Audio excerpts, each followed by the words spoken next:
Hey guys, tonight we are going to explore something that is both subtle and profound. The quiet ways in which girls are rewarded for disappearing, for making themselves smaller, for learning that being agreeable can feel safer than being fully seen. So, before you get comfortable, take a moment to like the video and subscribe, but only if you genuinely enjoy what I do here. And if you feel like it, leave a comment below telling me your city and what time it is where you are right now. Imagine a room where every movement, every tone, every glance carries weight. A single raised voice, a single flash of irritation, and suddenly the atmosphere shifts. And yet, there is no harsh reprimand, no dramatic confrontation. Only the subtle cues that teach a girl how to navigate this space without causing waves. She begins to notice. The softer she speaks, the quicker a smile appears. The quieter she sits, the more people seem at ease. The less she asserts, the more she is praised. And gradually, almost imperceptibly, she internalizes the unspoken rule. To be loved, to be valued, she must disappear just enough. This is the paradox at the heart of the good daughter. The very traits that make her admired, calmness, agreeableness, attentiveness, are also the traits that obscure her own desires, her own voice, her own presence. Tonight, we will trace the architecture of this subtle disappearance, the invisible scaffolding that shapes her behavior, her body, and her sense of self. Now, dim the lights, maybe turn on a fan for that soft background hum, and let's ease into tonight's journey together. She is not commanded to disappear. No one tells her explicitly that the smallest version of herself is the one that will be loved. Instead, she is gently, almost imperceptibly guided into a pattern of self-reduction. Every smile she offers, every apology whispered, every moment she steps back from asserting herself is a brick in the quiet edifice of vanishing. It is not dramatic. There are no overt punishments, no raised voices echoing through memory, only the soft calibrations of daily life. A glance that flickers when she expresses disagreement, a tone that stiffens when she speaks too loudly, a subtle sigh that follows when she insists. These micro-interactions are lessons learned, encoded into her body before her mind fully understands. Her nervous system absorbs them first. Long before conscious thought, it maps the terrain of relational safety. Tight shoulders, shallow breathing, a stomach that twists in anticipation, all become signals that she internalizes as guidelines for behavior. The body becomes a repository, a living archive of the emotions she cannot fully express. In this quiet, invisible way, the architecture of disappearing begins to take shape. A structure built from gestures, tones, postures, and the subtle art of withholding. Donald Winnicott's concept of the false self offers language for this phenomenon. It is not born from cruelty, nor is it a deliberate performance. It is a protective layer, constructed when the environment cannot tolerate a child's full emotional spectrum. And yet, the irony is profound. The very behaviors that ensure her acceptance, her smooth passage through social spaces, gradually obscure her authentic self. Calmness is praised as maturity. Agreeableness is misread as wisdom. Compliance is celebrated as virtue. Each compliment, each nod of approval becomes a tether, a gentle brick in the scaffolding that quietly diminishes her presence. Her early years are a laboratory for adaptation. Subtle cues, a soft reprimand for speaking too loudly, a distracted glance when she expresses disappointment, teach her the invisible rules of engagement. Each instance is minor, almost insignificant in isolation, but accumulated over time they form a meticulous curriculum of self-regulation.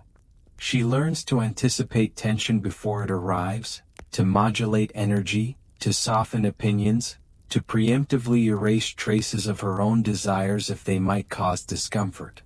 She becomes fluent in the language of others' needs before she can articulate her own. Hyperattunement becomes second nature. She notices the micro variations in breathing, in facial expressions, in posture, and adjusts herself accordingly. A friend's slight tightening of the jaw signals she must restrain laughter. A caregiver's fleeting exhale cues that she should not express irritation. Emotional editing becomes instantaneous. Anger trimmed, frustration suppressed, joy diluted. The body performs before the mind can interpret. This is the subtle genius of the good daughter, her quiet intelligence. She learns to maintain social harmony not by force but by disappearance. And the world responds. People praise her for being composed, mature, easy to be around.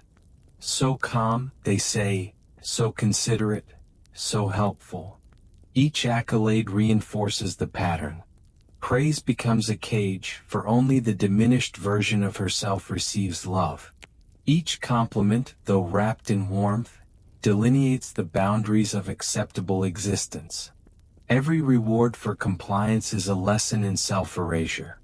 The more she disappears, the more she is celebrated.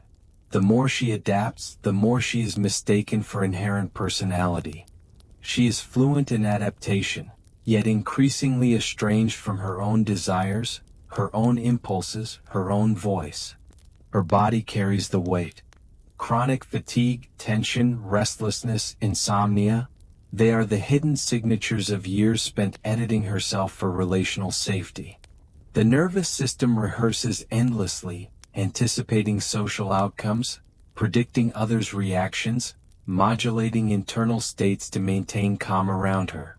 Emotional energy is filtered through a lens of acceptability before it even reaches consciousness. The mind never fully powers down, hypervigilance is constant. And yet outwardly she functions flawlessly. She is smooth, predictable, agreeable, the very traits that obscure her authentic self. Consider the metaphor of a furnished apartment where none of the furniture belongs to her. She moves through it with ease, interacting with objects, adjusting her posture to navigate narrow hallways, yet nothing is hers. The arrangement, the textures, the colors, the very placement of space is imposed. She functions, she adapts, she moves gracefully, but her own imprint is absent. This is the architectural alienation of the good daughter. A life that is functional yet fundamentally inauthentic. A self that is fluent in relational adaptation but unbuilt in its essence. Praise and reward are precise instruments in this architecture. Calmness is lauded, agreeableness celebrated, invisibility reinforced. Emotional expression, assertiveness, deviation quietly discouraged. Over time, the adaptive persona becomes seamless. The false self begins to mirror a genuine identity, both to the outside world and to the self. Social fluency is mistaken for strength, attentiveness misread as confidence, quietness applauded as composure. The performance is so ingrained that she forgets where adaptation ends and authenticity begins. Psychology provides a lens for understanding these dynamics. Gabor Matus' work on authenticity versus attachment highlights why children suppress themselves to secure relational bonds. Sylvan Tompkins' concept of affective deprivation shows how subtle chronic starvation of emotional mirroring shapes personality. Winnicott's false self theory demonstrates how protective personas emerge when environments cannot tolerate full expression. Across these perspectives, the pattern is consistent. The good daughter's self is not erased, but unbuilt, never given space to fully form, yet praised for its seamless adaptability. Her hyperattunement, her fluency in adaptation, is isolating. She can connect with anyone superficially, yet authentic connection remains elusive. Being easy to love is not equivalent to being understood. Being agreeable does not equate to being seen. She inhabits relational spaces expertly, yet the inner self, the core desires, spontaneous joy, authentic impulses, remains unconstructed, like rooms in a house never furnished. The invisible scaffolding of praise and reward guides her, but the space for her true self is left empty. Nightly reflections carry the toll. Fatigue weighs on limbs, tension settles like sediment in muscles, restlessness prevents true rest. She may close her eyes, yet her mind replays conversations, edits interactions, anticipates reactions. Every day repeats this subtle education. Disappear, reduce, calibrate, perform. And every day the reward system, smiles, nods, compliments, reinforces the lesson. The architecture becomes a second skin, seamless and almost invisible, yet profoundly shaping body, mind, and soul.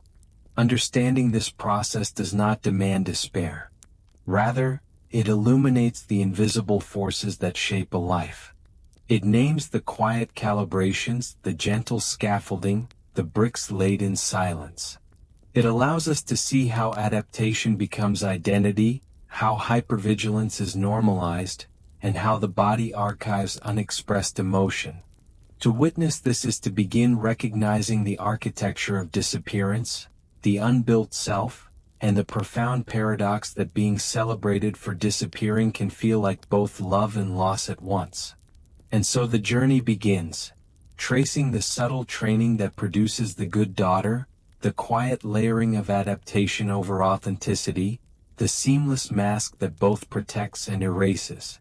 She is fluent, she is skilled, she is celebrated, but underneath, the self waits, partially unbuilt, awaiting recognition, awaiting space, awaiting the courage to inhabit the life she has learned to perform with such perfection. There is no overt command for her to be small, no explicit edict instructing her to adapt, no sharp words etched into her memory with the weight of cruelty. And yet, the training begins early, almost imperceptibly, in the most ordinary of domestic spaces. The house is quiet, or perhaps it hums with subtle tension. Her parents are not tyrants. They are guides, calibrators, tuning her like a delicate instrument. Each syllable, each pause, each micro-expression of approval or disapproval becomes part of the network of cues she must learn to navigate. Her emotional compass forms in response to these frequencies, attuning her to the moods of those around her long before she fully understands why. The calibration is meticulous and continuous. A tone slightly sharper than usual signals she should lower her voice. A sigh, barely audible, tells her to conceal irritation. A soft smile communicates safety, warmth, or acceptance. She begins to notice the weight of air shifting in a room, the tiny variations in body language that indicate approval or tension. And in this subtle dance, she learns that her own emotions are secondary, filtered, adjusted, and often suppressed to maintain the equilibrium of others. This is not performance in the theatrical sense. It is adaptation at the level of instinct, of the body, of the nervous system. She does not choose to disappear. She does so naturally, because her environment has trained her to recognize that survival and love are contingent on subtle compliance. Donald Winnicott's notion of the false self resonates here. The child constructs a protective persona, not out of malice, not out of strategy, but out of necessity. Her authentic impulses, desires, and frustrations are moderated and sometimes buried entirely. She learns to anticipate, to modulate, to edit herself before others even have the chance to express need or discomfort. Emotional self-regulation becomes hyper-attuned. The mind and body act preemptively to maintain relational harmony. Every glance, every pause, every shift in intonation functions as data. Information to be encoded into the system that guides her behavior and her understanding of worth. The process is subtle enough that it often goes unnoticed by the adults themselves. Parents believe they are raising a considerate, thoughtful child, unaware that their minor adjustments, the quiet corrections, the fleeting signals, are scaffolding the architecture of disappearance. And the child in turn interprets these cues as part of the natural order. To be valued, she must read the room, adjust, soften, and vanish just enough. She internalizes the unspoken rules, calibrating her voice, her gestures, her emotional expression. to maintain safety and connection. Hyperattunement becomes an almost reflexive skill. She notices when a sibling's jaw tightens, when a parent's hand trembles slightly, when the atmosphere subtly shifts in the room. Each microsignal is processed in milliseconds, and she modulates her own effect to smooth potential friction. Anger is trimmed, irritation masked, disappointment softened. Her body anticipates, her breath adjusts, her posture reshapes itself to fit the emotional contours of the room. She becomes fluent in the language of other people's comfort, yet increasingly estranged from her own comfort, her own needs, her own presence. As she grows, these calibrations become second nature. They are no longer conscious adjustments but embodied responses, encoded in posture, in breath, in the subtle tension of muscles. Every interaction reinforces the principle that her value is measured by her ability to maintain harmony and minimize disruption. Praise becomes a mechanism of training, so polite, so calm, so understanding. Each compliment is a soft, invisible brick in the architecture of disappearance, reinforcing the lesson that the self that takes up less space is the one that is rewarded. The cost is profound though invisible. The nervous system never fully relaxes. Hypervigilance is a constant companion. She rehearses interactions mentally, edits emotional expressions in advance, and filters her impulses through the lens of acceptability. Fatigue, tension, insomnia, and subtle forms of physical discomfort accumulate, marking the price of adaptation. The body archives these experiences, a living record of unexpressed emotions and constrained impulses. The child who can navigate social frequencies with perfect grace carries the evidence of her labor quietly beneath the surface. This calibration is not merely behavioral, it is deeply psychological. Gabor Maida's insights into the tension between authenticity and attachment illuminate why she suppresses spontaneous expression in favor of relational security. Sylvan Tonkin's concept of affective deprivation explains the subtle, chronic lack of genuine emotional mirroring she experiences. Every unacknowledged need, every suppressed desire, every invisible frustration leaves a mark. The self is not erased, yet it is left incomplete, partially unbuilt, awaiting conditions under which authenticity might be tolerated or celebrated. Her fluency in adaptation is paradoxical. She is socially skilled, able to anticipate, soothe, and align herself with almost anyone. Yet these variabilities create isolation. Being easy to love is not the same as being known. Being agreeable is not the same as being seen. Connection without authenticity becomes the norm. The subtlety of these formative years is deceptive. From the outside, the child appears perfect, attentive, polite, capable of smoothing tensions, a peacemaker by instinct. But inside, the cost accumulates. A quiet erosion of self, an internal absence, a sense of floating slightly outside her own experiences. This is the paradox of calibration. Proficiency and adaptability mask a foundational incompleteness, a self that has been trained for others' comfort but left partially unbuilt. As she enters adolescence, the pattern solidifies. Emotional reflexes are honed, social fluency perfected. She knows how to read a room before speaking, how to anticipate tensions before they manifest, how to adjust her own energy to maintain relational balance. Yet the skills that make her socially seamless continue to reinforce the subtle absence within.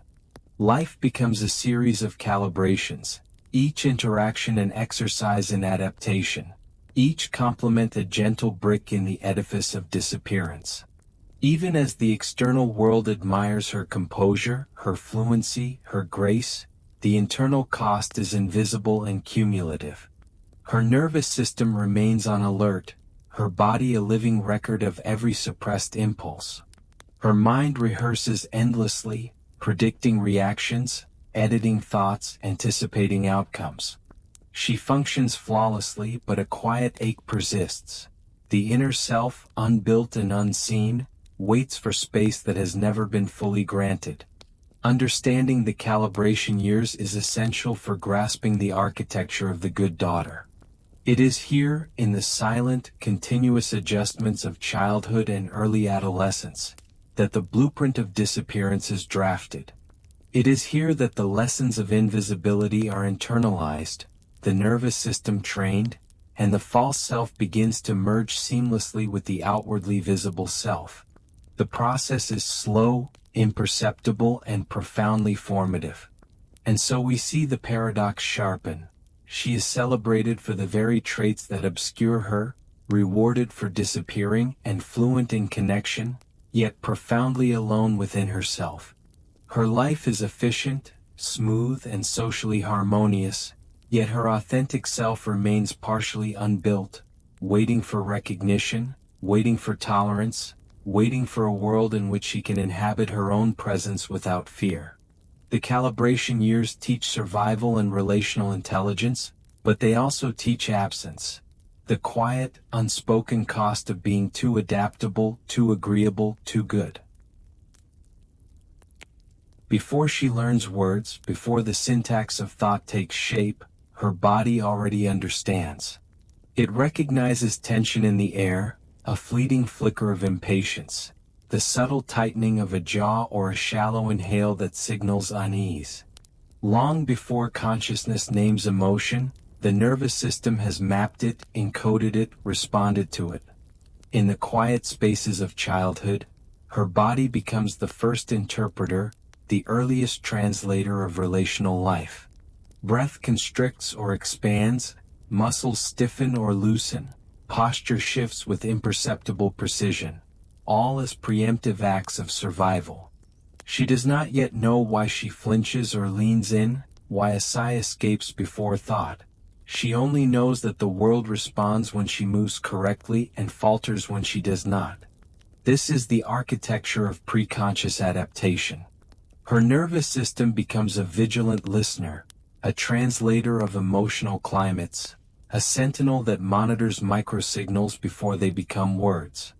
It anticipates conflict, recalibrates tension, filters impulses, even disguises raw reactions, ensuring that the relational environment remains smooth, predictable, and, most importantly, safe. There is no instruction manual, there are no rules imposed overtly. Yet her body, in its early attunement, has already internalized the complex grammar of emotional survival. She is fluent in a language that precedes language itself, capable of sensing the slightest variations in tone, gesture, or breath that dictate safety or threat. Donald Winnicott's concept of the false self is deeply relevant here. The early formation of the false self is not an act of conscious deception but a protective orchestration carried out by the body as much as the mind. Every adjustment, every subtle posture, every alteration in expression is a strategy of self-preservation, built to meet the unspoken demands of caregivers and peers who cannot tolerate unfiltered emotion. Over time, this becomes seamless. The protective layer so finely tuned that it is indistinguishable from authenticity even to herself. Her body, in essence, becomes the first home of adaptation. The process is subtle, continuous, and almost invisible. She begins to notice patterns without being able to name them. A raised eyebrow signals disapproval. A delayed response signals impatience. A smile signals safety. Her body responds instantly, modulating tension, regulating breath, adjusting facial expression, aligning posture, smoothing energy. Anger is softened before it reaches speech. Anxiety is redirected before it manifests in behavior. Desire is moderated, masked, or deferred to preserve relational equilibrium. Her nervous system performs these edits automatically, creating the appearance of effortless compliance, a silent fluency in emotional translation. Hyperattunement at the level of the nervous system carries profound consequences. She becomes capable of maintaining connection even in the most subtle of disruptions, adjusting to relational dissonance with grace that appears almost magical. Yet this very fluency is a double-edged sword. Being acutely responsive to others' emotional landscapes comes at the expense of her own. Her nervous system does not distinguish between the signals of safety and the signals of suppression. It encodes both with equal intensity, creating a continuous, low-level tension within the body. Her muscles may feel chronically tight, her breath shallow, her mind restless, even when outward appearances suggest calm. Sylvan Tompkins' concept of affective deprivation illuminates this process. The body, hungry for authentic emotional mirroring, compensates by becoming the first instrument of calibration. In the absence of full validation, her nervous system anticipates what is required, adjusts and ensures relational continuity, effectively substituting for the emotional attunement that was never fully present. Over time, this calibration becomes embodied intelligence. Her body does not merely react. It predicts, preempts, and performs relational harmony, all while the authentic self remains partially unbuilt, waiting silently for recognition and space to express. Gabor Maida's insights into the tension between authenticity and attachment further illuminate the inner mechanics of her nervous system. The child perceives that unfiltered expression of emotion may threaten connection, may evoke tension, or may provoke subtle disapproval. The nervous system, ever the vigilant translator, learns that safety resides not in unrestrained expression but in careful modulation, in maintaining the rhythm and tone that preserves relational bonds. This is not conscious calculation. It is embodied learning written into muscle memory, breathing patterns, and neural pathways.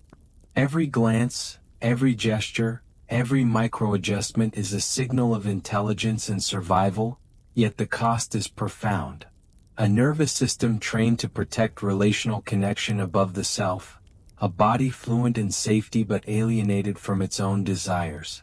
She learns to navigate spaces as a subtle orchestrator, adjusting without words, signaling agreement without intention, masking discomfort before it surfaces.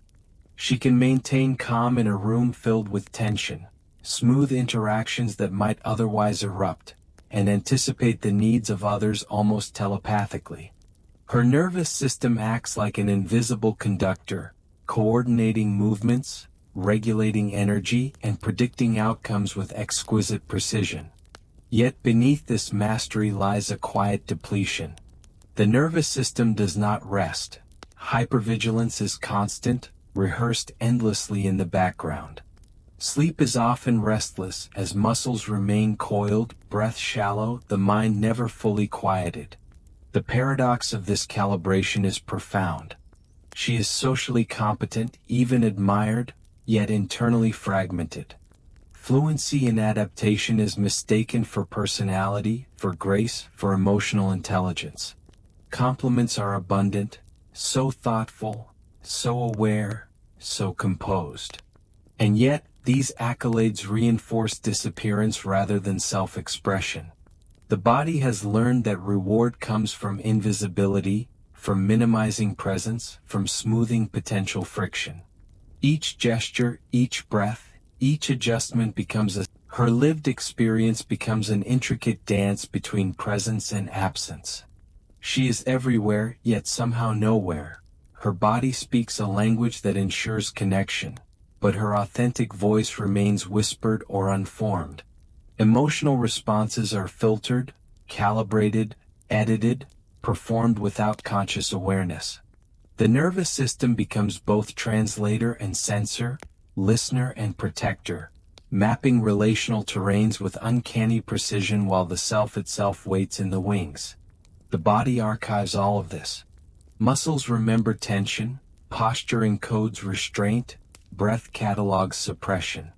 These physical memories become permanent markers, traces of unacknowledged emotion that cannot be fully articulated yet continue to influence behavior, perception, and self-concept. Even in moments of solitude, the body rehearses the script learned over years.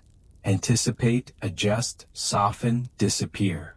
It is a silent labor, a preconscious intelligence whose cost is invisible yet cumulative, shaping the contours of the emerging adult self. In adolescence, the implications deepen. The nervous system's fluency becomes refined, almost preternatural. She can navigate complex social hierarchies, predict emotional tides, and modulate herself to preserve connection. Yet every adjustment is a subtle subtraction, a diminishment of spontaneous expression. Authenticity is deferred, relational harmony is prioritized. The body is hyper-aware, continuously listening, continuously translating, continuously performing, while the inner self waits for permission to occupy space fully. Understanding this process reframes our perception of competence and grace. The very behaviors celebrated, calmness, attentiveness, adaptability, are born not solely of choice but of an intricate, preconscious calibration performed by the nervous system.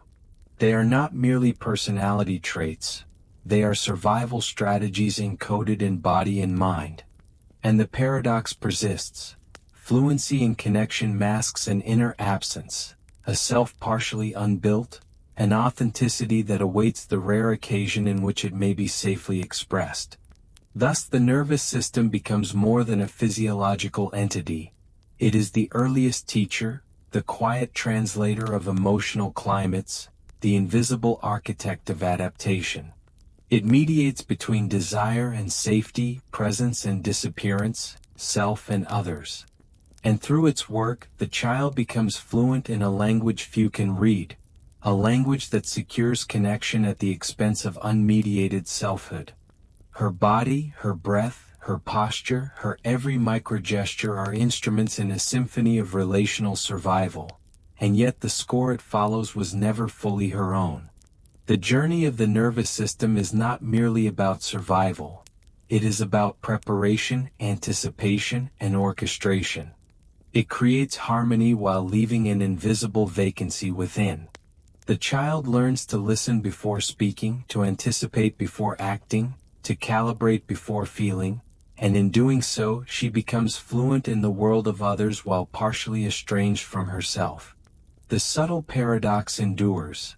The very intelligence that allows seamless connection also perpetuates quiet absence, a preconscious architecture of disappearance, of self-preservation performed through the body, long before language can name it.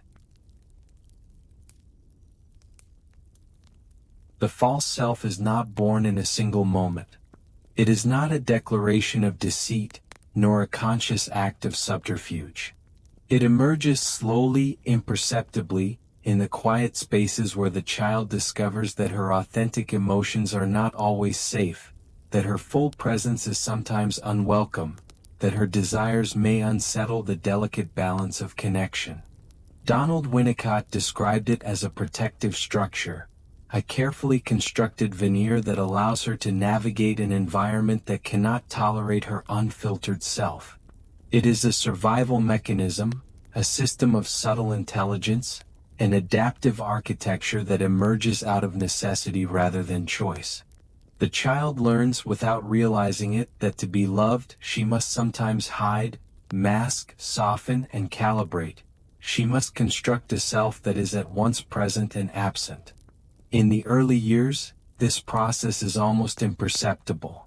She smiles when discomfort rises in others, lowers her voice when tension surfaces, withdraws slightly when her own needs might provoke conflict. Each action is an experiment in relational physics. She gauges the weight of her presence, calculates the potential consequences of unmediated expression, and adjusts accordingly. Praise follows predictably, so polite, so composed, so understanding.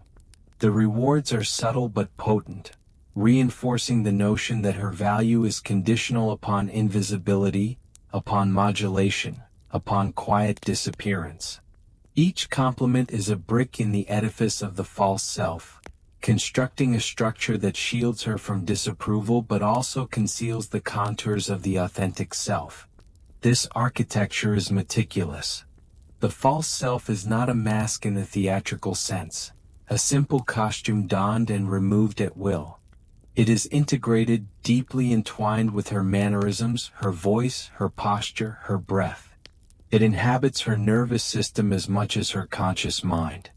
Every gesture, every micro-expression, every adjustment is encoded with the logic of relational survival. Her body becomes the medium through which the false self communicates, translating her adaptations into fluency, grace, and perceived emotional intelligence. It is the language of safety, the dialect of acceptance, a system of signs that ensures connection but at a profound cost. The paradox is that the false self often appears authentic even to her. Because it operates with such precision and subtlety, because it is reinforced by praise and social approval, it is mistaken for innate temperament, for natural maturity, for emotional intelligence. She may hear herself described as so mature for her age, so calm, so graceful, and internalize these observations as truths about who she is. Yet beneath this external fluency lies an internal estrangement. The child who smiles and accommodates may simultaneously feel hollow, disconnected, uncertain of her own desires, and unfamiliar with the contours of her authentic self. The false self is a protector, but it is also a quiet eraser, a subtle architect of absence. Over time, this process becomes recursive. The more she relies on the false self, the more skilled she becomes at anticipating the needs and moods of others. Hyperattunement deepens. She can detect the slightest shifts in tone, the subtlest change in posture, the invisible currents of tension in a room. Her body and mind work in concert to smooth interactions, minimize disruption, and preserve relational harmony. Anger is edited, frustration is deferred, excitement is muted. Her nervous system does not merely react. It predicts, modulates, and performs. It is a preconscious orchestra in which the false self conducts the symphony of survival. Yet this fluency has a cost. The child becomes highly functional, socially adept, and emotionally efficient, but increasingly alienated from her authentic impulses. She loses familiarity with her own voice, her own wants, her own spontaneity. She learns to inhabit the world through translation, constantly adjusting herself to meet the unspoken needs of others. This is not deliberate self-suppression in a conscious sense. It is an embodied intelligence, encoded into her very physiology, her reflexes, her habits. Her body remembers the calibrations, her muscles archive the tension, her breath catalogs the suppressed emotions. She functions flawlessly, yet a quiet absence persists, a presence partially unbuilt, an identity waiting for permission to exist fully. The false self also mediates internal conflict. It negotiates between desire and safety, between authenticity and attachment, between expression and survival. When she feels anger, the false self moderates it before it reaches speech. When she feels joy, it softens exuberance that might draw attention or disrupt harmony. When she feels fear, it shapes responses to reassure others while containing her own tremors. The system operates below the level of consciousness, translating raw emotion into calibrated expression, translating her presence into relational acceptability. It is both shield and translator, sentinel and censor, guiding her through a world that is often only partially hospitable to her full self.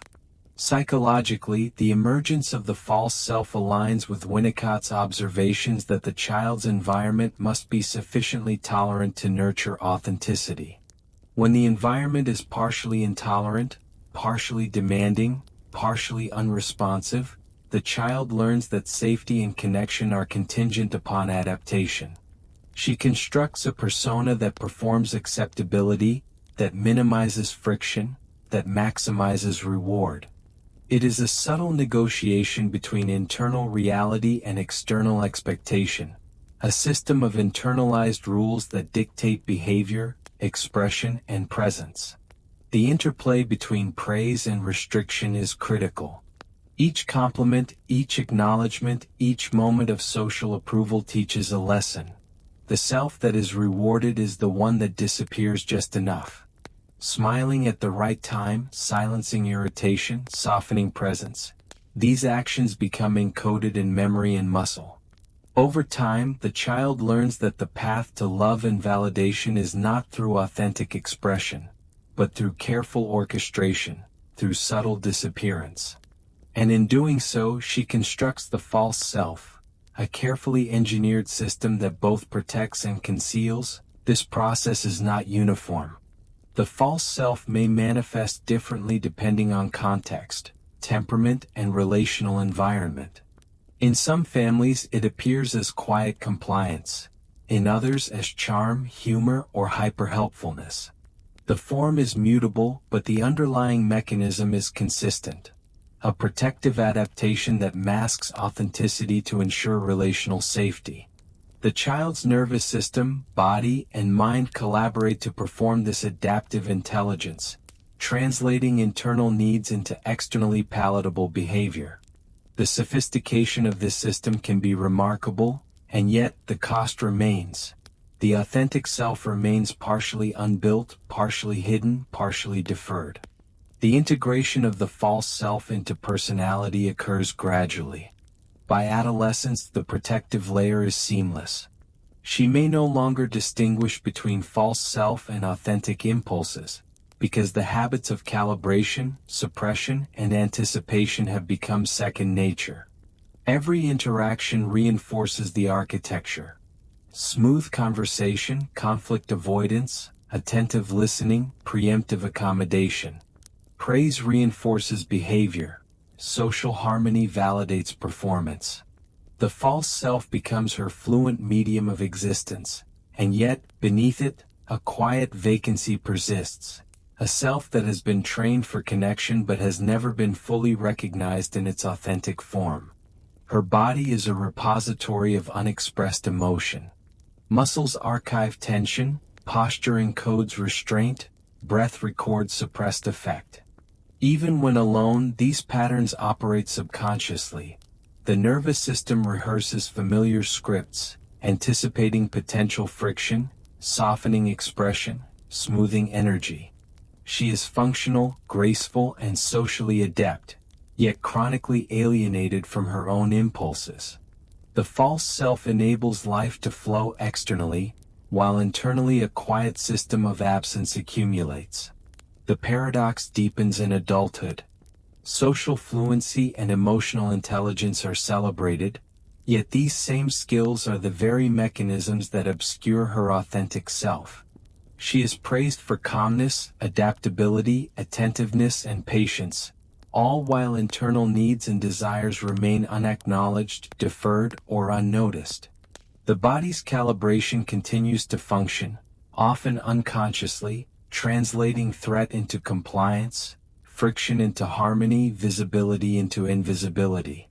She operates seamlessly, and yet the internal cost is profound.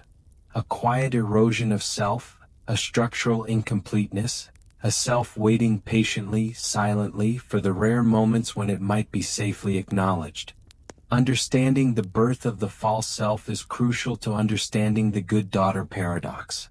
It is not a moral failing. It is not deceit. It is a sophisticated, adaptive architecture designed to protect and ensure relational continuity. It is built brick by brick, gesture by gesture, sigh by sigh, until the structure is complete. The paradox is that the very skills that ensure safety in love, calibration, attunement, compliance, also become mechanisms of erasure. Praise becomes both shield and cage, protection and confinement. The child learns to survive relationally, and yet the cost is a quiet absence of authentic presence, a self partially unbuilt, a desire for acknowledgement deferred indefinitely. Every word of praise carries a weight, subtle yet inescapable. So well behaved, you make things so easy, thank you for understanding. These phrases are not merely compliments. They are the mortar that holds the architecture of the false self together, and simultaneously, the threads of a gentle, invisible cage. Each acknowledgement teaches her a lesson that is both clear and quietly insidious. The more she disappears, the more she is valued. The quieter she becomes, the greater her reward. In learning to inhabit this structure, she discovers a paradox at the core of her existence. Her very presence, when unmediated, is perceived as risky, yet her moderated absence is celebrated, adored, and deemed mature beyond her years. From a young age, the mechanics of this cage begin to take shape. A smile at the right moment, a lowered tone in conversation, a careful navigation around conflict. All of these gestures are observed, reinforced, and rewarded. Social calibration teaches her that smooth interactions are not only preferable but essential for acceptance. Praise becomes a system of reinforcement. Each compliment strengthens the behavior that enables it.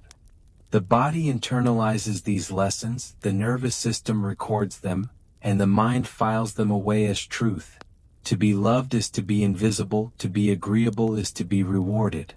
This is not a conscious choice. It is the silent architecture of relational survival. The complexity of this cage lies in its subtlety. There is no iron lock, no shouted command, no visible barrier. Instead, it is composed of silken threads woven from expectation, reward, and social approval. She learns to read these threads instinctively. The approving nod, the softened tone, the quiet sigh of relief when she yields. Each thread binds her more tightly, not through force but through gentle insistence, through repetition, through the promise that compliance equates to love. It is a paradoxical sanctuary, protective, yes, but confining, a structure that ensures her safety at the cost of her full expression. The consequences of this system are both physical and psychological.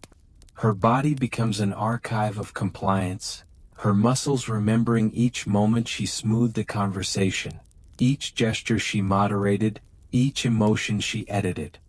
Hypervigilance is embedded in her nervous system. Her breath adjusts before she speaks, her posture softens preemptively, her expressions are measured, filtered, rehearsed.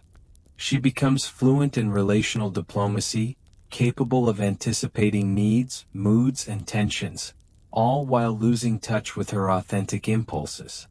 The praise she receives reinforces this performance, yet each accolade is simultaneously a reminder of the self that has been partially erased, the desires that have been deferred, the voice that has been quieted.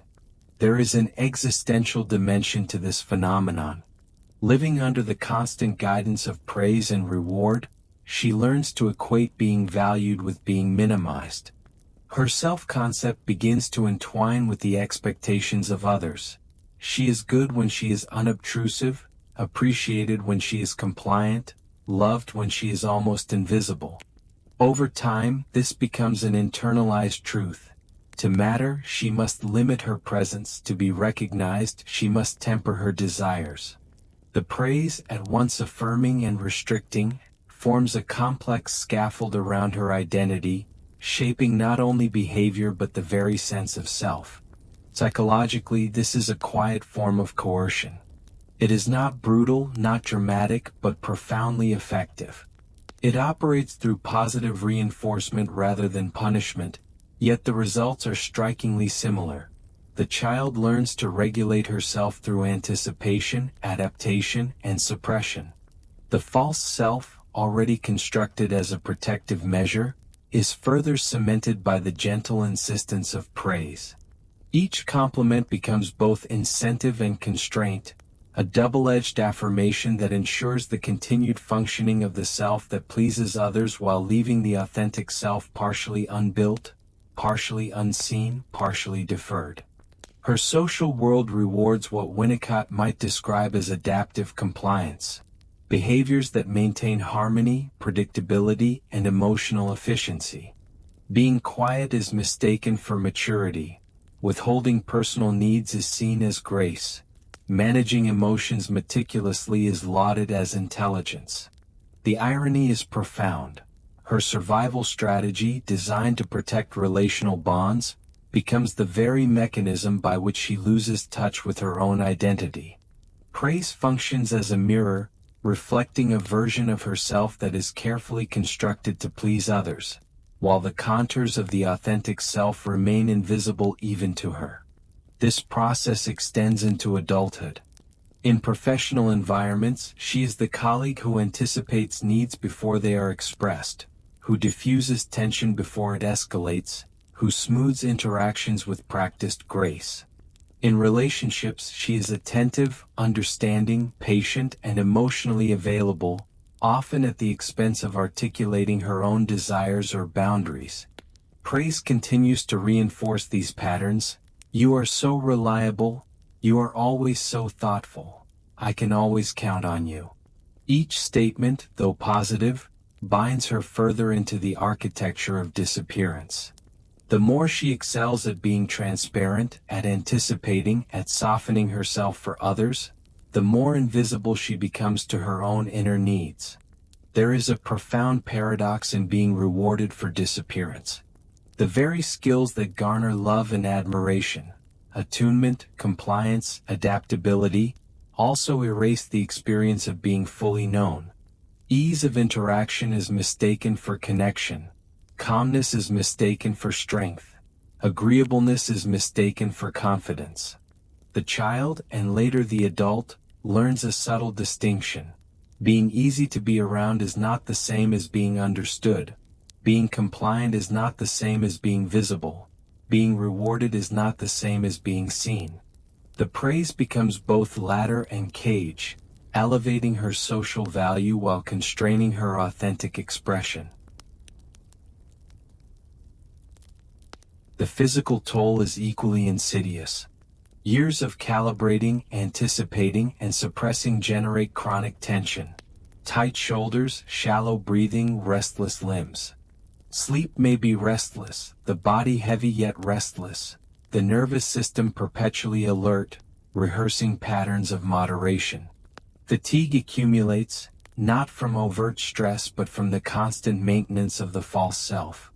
Each compliment, each affirmation of compliance, is a reinforcement that strengthens performance while silently sapping vitality from the authentic self. The body becomes an archive of the performances demanded by the praise, each muscle remembering the negotiation, each breath recalling the restraint. Emotionally, the consequences are profound.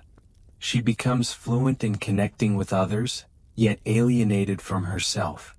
Anxiety may emerge not from trauma but from the quiet dissonance between her internal reality and the version of herself that is rewarded externally. Emotional fluency masks inner scarcity. She can navigate any social scenario, anticipate any need, calm any tension, yet she may feel an underlying emptiness, a subtle erasure, a quiet absence of being fully known. The praise she receives, though soothing in the moment, is simultaneously a signal of the very absence it masks. Over time, this system shapes the core of her identity.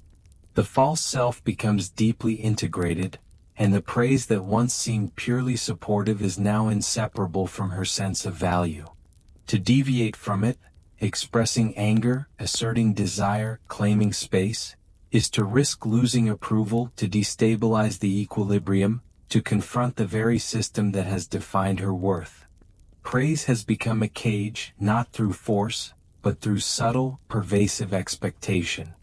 Each thread of approval, each gentle nod, each word of recognition constructs walls that are almost imperceptible, yet powerful enough to shape the architecture of selfhood. This cage has its own rhythm, its own logic. She learns when to speak, when to soften, when to yield. She learns that social harmony is the currency of acceptance, and that her reward is proportional to her disappearance. Her body, mind, and emotions collaborate in this performance, translating internal impulses into externally palatable gestures. Over time, the false self becomes a fluent instrument of relational safety, reinforced with praise at every measure. Yet beneath this fluency, the authentic self remains partially deferred, partially hidden, longing for acknowledgement that is rarely extended. Modern psychology acknowledges the subtlety of such mechanisms. Scholars note that positive reinforcement, while beneficial in moderation, can function as a tool of developmental constraint when tied to conditional behaviors. Praise, intended as affirmation, can inadvertently teach children that their intrinsic value is contingent upon invisibility, compliance, or moderation. Different schools of thought debate the extent to which these patterns contribute to anxiety, identity diffusion, or chronic emotional dysregulation, but the consensus remains. Repeated reinforcement of disappearance shapes personality, neurobiology, and relational intelligence in ways that are profound, enduring, and often unnoticed. The true tragedy is that this cage is invisible to the observer and to the self alike. Outsiders see calmness, maturity, emotional intelligence, and agreeableness. They rarely perceive the subtle compromises, the edits, the self-censorship, the quiet internal absence. The individual herself may not fully realize the extent to which her authentic needs have been deferred, her desires softened, her voice silenced. Praise, intended as affirmation, functions simultaneously as reward and constraint, enabling social fluency while perpetuating the architecture of partial disappearance. To exist within this cage is to live in a paradox. Visible yet hidden, present yet absent, valued yet incomplete. Each act of compliance earns recognition. Each gesture of disappearance strengthens connection. Each measured smile ensures reward. And yet, each reinforcement deepens the quiet separation between the self that is performed and the self that remains unbuilt. The praise that should uplift becomes structural. The affirmation that should comfort becomes containment. Every compliment is a thread, every nod a brick, every gentle word of approval a wall in a cage made not of metal or stone, but of subtle expectation and conditional love. And so, the good daughter learns to move fluidly within this architecture. She masters the art of anticipation, the science of invisibility, the diplomacy of disappearance. Her fluency is praised, her skill. There comes a moment, often years into adulthood, when someone looks at her with admiration and says, "You're so calm," or "You never get upset," or "You're just naturally good with people." The words are meant as praise, but something inside her tightens. It's not anger exactly, more like a tremor, a faint awareness that these qualities people adore are not gifts she was born with, but muscles she learned to flex, always in response to the world's temperature. What they call calm is not peace. What they call confidence is not safety. What they call personality is adaptation. Finely tuned, deeply rehearsed, and almost impossible to unlearn. She didn't decide to be this way. The transformation was gradual, almost imperceptible. It began in rooms where certain emotions met silence, where raised voices meant risk, where smiles arrived quicker when she yielded. Her nervous system became her compass, reading micro shifts in tone and energy, translating them into new behavioral blueprints. Over time, these calibrations became so consistent that they ceased to feel like adjustments. They felt like her. It is a strange thing to realize that the self others admire is not the self you recognize. What looks like composure is often restraint. What looks like grace is often vigilance. She does not enter a room neutrally, she enters scanning. She maps the air, measures the rhythm of conversation, calibrates her tone to the emotional frequency of others. Every word she speaks has passed through an internal translator designed to predict how it will land. By the time she responds, her authenticity has already been trimmed, softened, and made digestible. This, she has learned, is what passes for maturity. In the culture that raised her, adaptability is virtue. The ability to stay composed, agreeable, and emotionally efficient is praised as emotional intelligence. But beneath this apparent mastery lies exhaustion. To be constantly tuned into others' emotional bandwidth requires energy, precision, and a near telepathic sensitivity that few recognize as labor. Her fluency in human dynamics looks effortless, but it is the effort itself that defines her. She is fluent because she had to be. Her selfhood evolved around the unspoken rule that safety depends on smoothness, that survival requires invisibility. Psychologist Donald Winnicott once said that the false self is not born from deception but from necessity. It is an exquisite, intelligent construction, one that protects the developing child when her full emotional range cannot be tolerated. Over time, this false self learns to perform authenticity so convincingly that even she believes in it. It smiles when she's uneasy, nods when she disagrees, comforts others while privately unraveling. It is, as Winnicott described, a compliance-based identity, functional, socially rewarded, and profoundly lonely. When adaptation is rewarded often enough, it becomes indistinguishable from personality. The world mirrors back an image of the self that is endlessly capable, composed, soothing.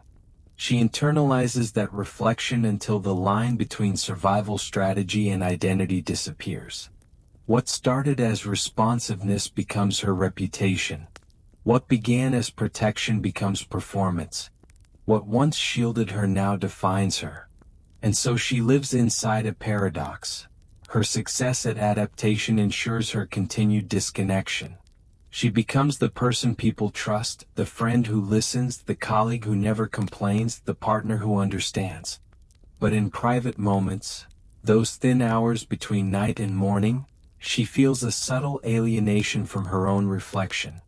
Who is this person so patient, so understanding, so composed? She can sense the effort underneath the grace, the vigilance beneath the calm. The performance is seamless, but the body remembers the cost. The nervous system, ever faithful, carries the residue of suppression. Shoulders tighten, breath shortens, jaw locks in habitual restraint. Even her stillness hums with effort. This is not peace, it is control. And yet, the world applauds her composure, mistaking the absence of disturbance for the presence of harmony. In truth, her stillness is a sculpture carved by fear. The fear of being too much, of destabilizing connection, of being unlovable in her full, unedited form. She begins to wonder, when did survival become her aesthetic? When did composure become costume? In the language of trauma psychology, this is called functional dissociation. The self learns to operate smoothly while disconnected from its emotional core. It's not that she feels nothing, it's that her system has learned to mute emotions before they reach conscious awareness. Gabor Mate describes this fracture between authenticity and attachment as the central dilemma of development. When forced to choose, the child will always abandon authenticity in favor of belonging. For the good daughter, belonging was synonymous with invisibility. Her personality is, in essence, the shape of that abandonment. In social settings, she plays her part perfectly. She knows when to laugh, when to nod, when to comfort. Her timing is impeccable. But her attunement, once a survival instinct, has become a reflex that never switches off. Even when alone, her mind simulates imaginary interactions, rehearsing words she might say, editing them for tone, safety, and palatability. It is not vanity, it is vigilance. The audience may be absent, but the internal stage remains lit. This is the loneliness of being fluent in people. She can adapt to anyone, yet no one truly adapts to her. Her flexibility ensures connection, but it also ensures erasure. To be universally palatable is to be personally unknown. Her identity stretches thin across the expectations of others, until what remains is an outline, recognizable, functional, but hollow. In relationships, this dynamic deepens. Partners describe her as easy, low maintenance, so understanding. But understanding is not the same as being understood. She listens carefully, mirrors emotions, and fills silence before it turns uncomfortable. Yet when it comes time to express herself, words stall. Not because she has nothing to say, but because the neural pathways for self-expression were underused, replaced by pathways of accommodation. The result is a quiet confusion. She longs for intimacy but fears exposure. She wants to be seen but only through the version of herself that guarantees love. Psychologically, this creates what some researchers call the paradox of coherence. A life that appears stable and functional on the surface, while internally fragmented. Every adaptive behavior she performs is coherent with survival but incoherent with authenticity. Over time, this internal split becomes the default operating system. She becomes both performer and observer, inhabiting her own life with a sense of partial presence. Her adaptability masquerades as empathy, her compliance as kindness, her hyperattunement as wisdom. And yet, none of these qualities were born from freedom, they were born from necessity. She is not naturally calm, she is chronically adjusted. The self that people love is, in many ways, an algorithm, a living interface between others' comfort and her own survival. This algorithm predicts, edits, calibrates. It knows how to make everyone else feel safe, often at the cost of her own safety. The tragedy is that the world rarely questions this performance. Society rewards women who are adaptable, agreeable, and emotionally fluent. The more she disappears into these roles, the more she is praised for her strength. Even psychology at times misreads her symptoms, calling her high-functioning, resilient, well-adjusted. But adjustment is not always wellness. Sometimes, it is the most elegant form of self-erasure. The danger of adaptation as identity is that it resists introspection. How do you question something that has always been rewarded? How do you deconstruct a personality that others depend on? If her stillness were to crack even slightly, the world might panic. Her calmness has become infrastructure. Others rely on it to regulate their own chaos. The good daughter becomes, in effect, an emotional regulator for her environment. Her stability sustains the collective, even as it drains her individually. In time, cracks appear. Perhaps a relationship ends, a job becomes unbearable, or an illness interrupts her rhythm. Without her adaptive patterns, she feels disoriented, even frightened.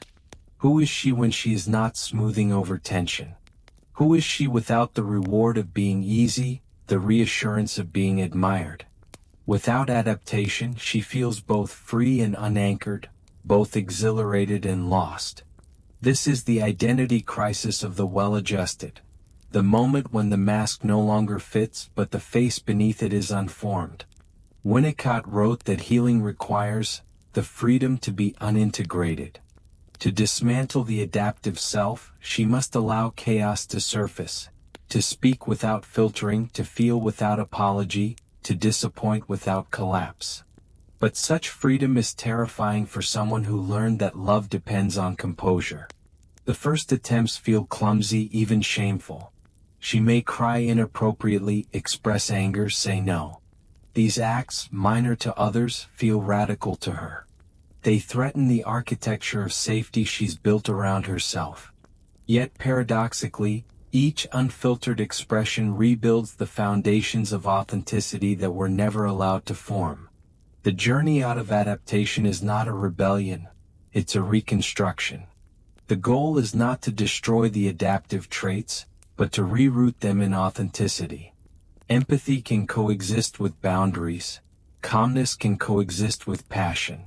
The problem was never the traits themselves but their origin in fear. When she begins to separate the two, to see that politeness born from anxiety is different from kindness born from choice, she begins to reclaim authorship over her own behavior. Still, the world may not adjust easily. The same people who loved her composure may bristle at her assertiveness. The same systems that rewarded her invisibility may resist. There is a moment when language fails but the body continues to speak. It speaks in tremors, in sleeplessness, in the sudden tightness of the jaw when someone raises their voice.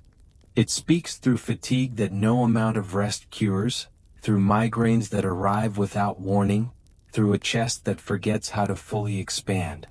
These are not random malfunctions.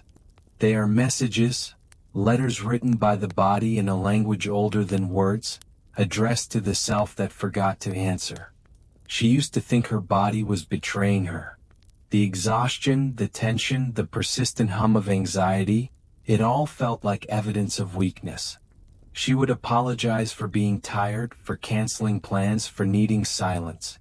"I'm just stressed," she'd say, as if stress were a personal failing rather than a physiological memory. But over time she began to notice a pattern. Her symptoms were not random, they were rhythmic. They followed the cadence of suppression, rising whenever she swallowed her anger, whenever she smiled instead of protested, whenever she absorbed discomfort rather than express it. Her body, it seemed, had become the archive of everything she was not allowed to say. The body keeps what the mouth cannot release. Winnicott spoke of the false self as a psychological shell, but the body carries its architectural blueprint. Every polite nod, every forced smile, every swallowed protest leaves residue. Muscles remember. Fascia tightens. The nervous system rewrites its own hierarchy, prioritizing safety over spontaneity. This is not pathology, it is adaptation made flesh. The body learned to apologize in her place. Where the voice could not say no, the spine curved slightly inward, the breath shortened, the stomach clenched. These gestures became her unspoken language of submission. For years she mistook these sensations for personal flaws. Bad posture, poor sleep, chronic tension. But what if these symptoms are not signs of failure, but of fidelity? The body, loyal to its own history, continues to carry the emotional truths she once buried. Every ache is a small monument to a boundary crossed. Every tremor is the echo of a silenced voice. Somatic therapist Peter Levine once wrote that trauma is not what happens to us, but what we hold inside in the absence of an empathetic witness. That absence becomes internalized. It becomes muscle tone, digestive rhythm, immune response. The body learns to metabolize loneliness as chemistry. When the emotional system is overruled, the physical system takes the burden. This is why the body doesn't lie. It keeps score even when the mind insists on forgiveness.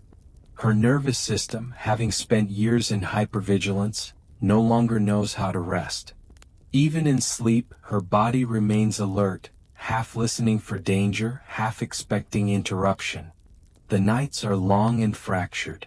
She wakes with her heart pounding, breath shallow, as if she's been running through her dreams. No monsters chase her. Only memories without images, sensations without names. The body relives what the mind refuses to remember. She's learned to function through the fatigue. Coffee becomes ritual, productivity becomes proof. If she can keep performing, maybe she can convince herself she's fine. But beneath the surface of composure lies a silent rebellion. The body begins to resist cooperation. It grows slower to recover, quicker to ache. It develops its own logic, one that does not obey discipline or willpower. You can silence a voice, but you cannot reason with muscle memory. The body does not negotiate, it waits. And what it waits for is acknowledgement. There is an unspoken rule in trauma. What is not expressed will be reenacted. Sometimes this reenactment happens in relationships, sometimes in symptoms. Her chronic exhaustion is not laziness. It is her body's protest against constant self-abandonment. The insomnia is not a malfunction.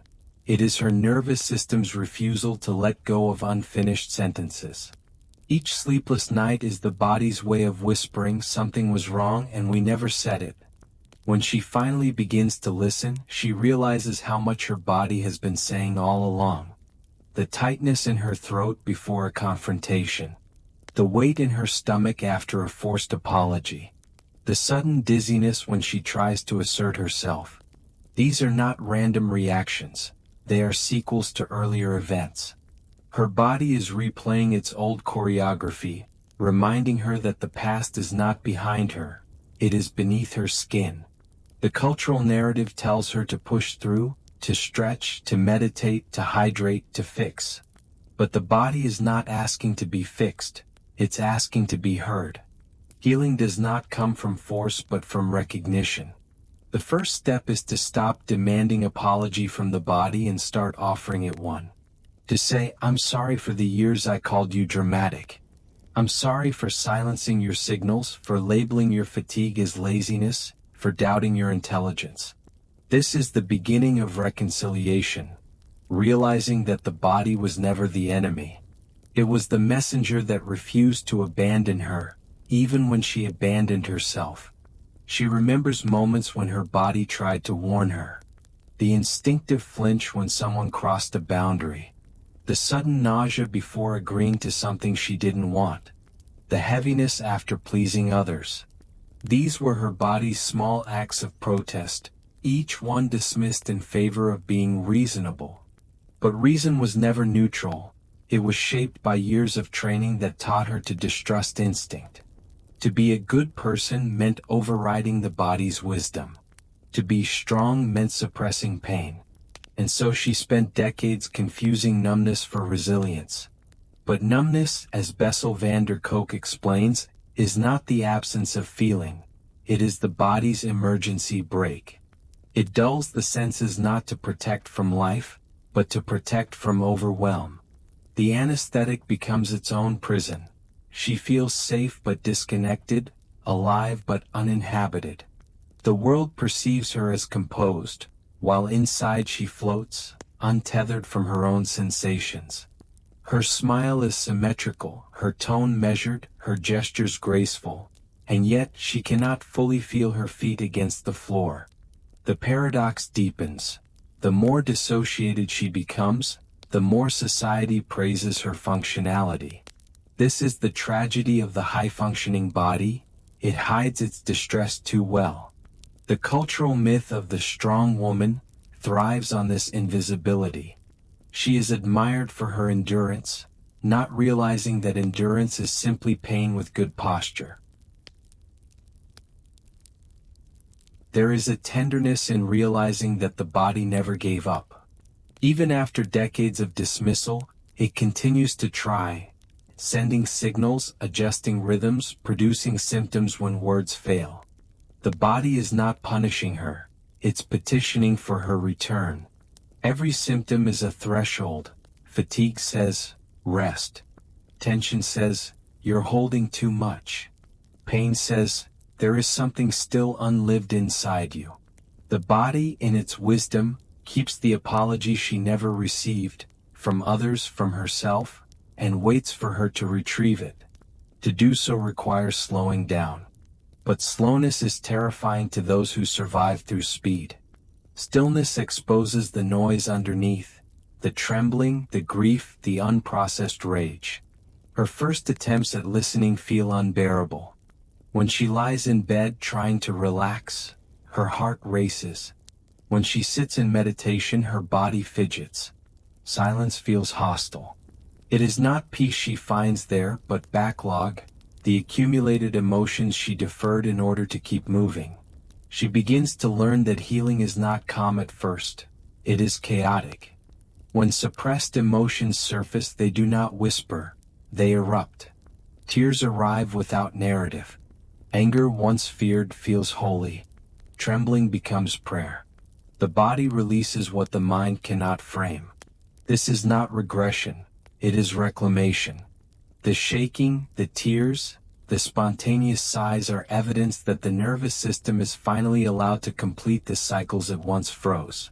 The language of the body is nonlinear. It doesn't follow logic or chronology. A scent, a sound, a touch can open doors to years she forgot existed. Sometimes she feels sudden sadness without context. Sometimes laughter bursts out of nowhere. These emotional flashbacks are the body's way of integrating scattered fragments of experience. Healing, then, is not about controlling these waves but learning to ride them without judgment. Each wave carries a message. You are safe enough now to feel this. As she listens, she begins to understand that every physical symptom once served a purpose. The tension in her shoulders protected her from collapse. The shallow breath minimized sensation when feeling was dangerous. The fatigue slowed her down when her mind refused to stop. Even the numbness was mercy. It spared her from emotional overload. When she stops pathologizing these responses, she can finally thank them. Gratitude becomes medicine. The body, long treated as a battlefield, becomes an ally again. The apology the body keeps is not an accusation, it's an invitation. It invites her to stop living as an apology herself. To stop apologizing for needing rest, for having limits, for feeling deeply. The body is not weak, it is honest. It refuses to lie the way the false self did. It demands alignment. And alignment requires that her choices, her relationships, her pace all begin to match the truth of her physiology. This is where healing becomes existential. The more she honors her body's truth, the more her external life must shift. Certain relationships no longer fit. Certain environments feel intolerable. The body, once dismissed as oversensitive, now becomes her most reliable compass. If her stomach knots before a meeting, she pays attention. If her breath feels trapped in a conversation, she steps back. This is not avoidance, it's attunement. The same sensitivity that once imprisoned her now becomes her liberation. Over time, her physiology begins to change. Sleep deepens, muscles soften, breath expands. The nervous system, before she ever learned to read a clock, she could read a room. Before she understood language, she understood tension, how it moved through air, how it changed the density of silence. She became, without instruction, the emotional barometer of her home. Every shift in tone, every slight in facial expression, every pause between words was a data point, a weather pattern forming inside her nervous system. Where others saw an ordinary evening, she detected atmospheric pressure, the storm before it had a name. Her calmness was not temperament, it was strategy. Her attentiveness was not curiosity, it was survival. Hypervigilance, as psychologists call it, is the nervous system's art form, the choreography of staying safe in environments where unpredictability is the norm. It is what happens when danger is not constant but potential, when love and volatility share the same space. For her, the world was never entirely safe nor entirely unsafe. It was conditional. Safety depended on mood, on tone, on what wasn't said. And so she learned to scan, to anticipate, to preempt. Her body became a radar, subtle, sensitive, tireless. She could tell from the sound of footsteps whether to speak or stay silent. From the rhythm of someone's breathing, whether it was time to disappear or to perform. Her nervous system lived in the future, always half a second ahead of reality. It's not that she feared conflict, it's that her system believed it could prevent it. Hypervigilance is not about paranoia, it's about loyalty. A loyalty to survival. She didn't choose this vigilance. It was inherited, absorbed, trained into the circuitry of her being. Perhaps there was a parent whose silence carried threat, or another whose love was volatile, who could turn tenderness into irritation without warning. The child in her learned that control, emotional, physical, atmospheric, was the closest thing to safety. So she became expert at modulation. Her laughter was measured, her movements rehearsed, her presence carefully tuned to what the room could hold. She didn't just read the weather, she became it. There's a particular fatigue that comes from living as an early warning system. The brain never powers down, the muscles never fully unclench. Even joy feels like a risk because joy means lowering your guard, and lowering your guard means danger could slip in unannounced. So she learns to live in a middle zone. Never too open, never too shut, suspended between readiness and restraint. To others she looks composed, attentive, grounded. People say she has a calming presence, not realizing that calmness is her camouflage. Inside, her nervous system hums like an electric wire. Every detail is noted, processed, cataloged. Every pause in conversation triggers analysis. Was that irritation? Did I say too much? Should I retract? Should I soften my tone? Should I smile now? It is exhausting to live like this, but it feels safer than not knowing. Hypervigilance masquerades as empathy, but it is empathy with an agenda, to avoid rupture. It masquerades as intuition, but it's intuition under duress. The irony is cruel. The very sensitivity that protected her as a child now isolates her as an adult. Because while she can read others perfectly, she can no longer locate herself. Her emotional radar is so outwardly calibrated that her own internal signals are faint, unreliable, forgotten. Winnicott once said that a child's development depends on the reliability of the environment. When the environment is unreliable, the child becomes the regulator. She becomes the environment. Hypervigilance, then, is the false self's nervous system, its physiological armature. It is the body's attempt to do what love failed to, create predictability. In her teenage years, it looked like perfectionism. Teachers called her mature, responsible, focused. She interpreted that as approval. Her nervous system recognized it as relief. Stability, finally, earned through competence. In friendships, it looked like sensitivity. She could sense when someone needed comfort, and she provided it before they even asked. Her worth became tied to her ability to anticipate others' needs. The slightest disapproval could send her spiraling, not because of vanity but because disapproval meant danger, rejection, rupture. Her selfhood became weather-dependent. In adulthood, hypervigilance refined itself into art. She became the kind of person who just knows when something's wrong. People praised her for her awareness, her calm under pressure, her ability to read the room. They called it emotional intelligence. She called it exhaustion.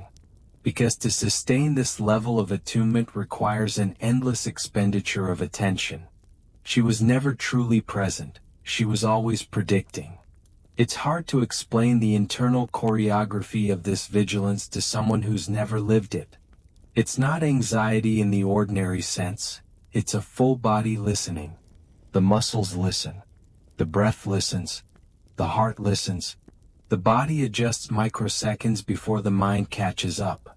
The vigilance becomes aesthetic.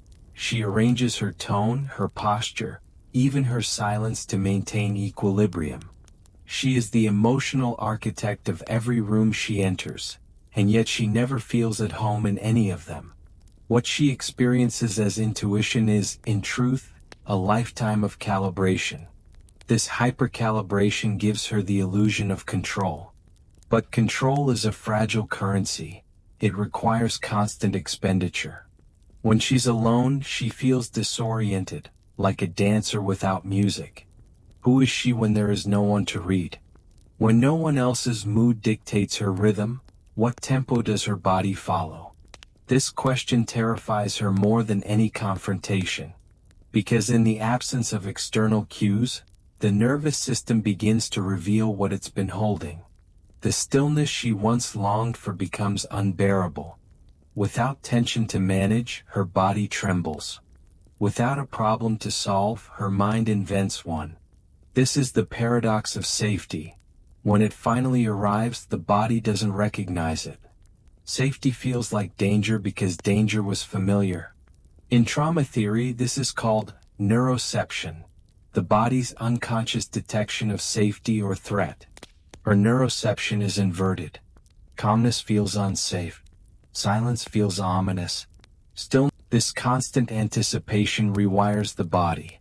The vagus nerve, responsible for regulating heart rate and digestion, learns to operate in high alert. Cortisol becomes companion, adrenaline a comfort. Hypervigilance is not just psychological, it's biochemical. It becomes identity, rhythm, metabolism. Her body burns through energy not for movement but for monitoring.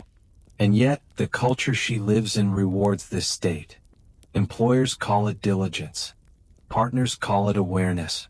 Society calls it female intuition. She is praised for her sensitivity, her adaptability, her emotional labor. Nobody notices that she is constantly decoding others at the expense of her own nervous system. She is rewarded for the very vigilance that depletes her. This is how fear disguises itself as wisdom. She calls it awareness, but it's fear that has learned to speak elegantly. She calls it emotional intelligence, but it's fear dressed in empathy. The body cannot unlearn vigilance through intellect. Understanding the pattern does not dismantle it. The nervous system must be convinced, slowly, patiently, that the world no longer needs constant supervision. To do that, she must first notice when her body leaves the present moment. When she feels her shoulders rise before anyone has spoken. When her stomach tightens before she's done anything wrong. When she apologizes preemptively, softens her voice before a question is asked, explains herself before being misunderstood. These are not quirks of personality, they are micro-adaptations, survival codes written into flesh. There are days she catches herself scanning the emotional weather of a stranger's face, instinctively adjusting her tone to keep them comfortable. It's so automatic it feels like breathing. But breathing is exactly where the work begins. To retrain a vigilant body, she must start with the simplest, most radical act: to breathe without purpose. To breathe not as preparation, not as anticipation, not as apology, but as existence. The breath must become unproductive again. It must belong to her. At first, it feels impossible. Each inhale triggers suspicion. What if I'm missing something? Each exhale feels too exposed. What if I relax and something happens? But slowly, through repetition, the body begins to relearn the difference between alertness and awareness. Awareness is expansive, vigilance is contracted. Awareness receives, vigilance anticipates. Awareness listens, vigilance translates. The journey from vigilance to awareness is not dramatic, it's geological. Layers of tension erode slowly, through attention and compassion. There is no epiphany, no sudden release. The nervous system is cautious. It tests safety like a fragile bridge, step by step.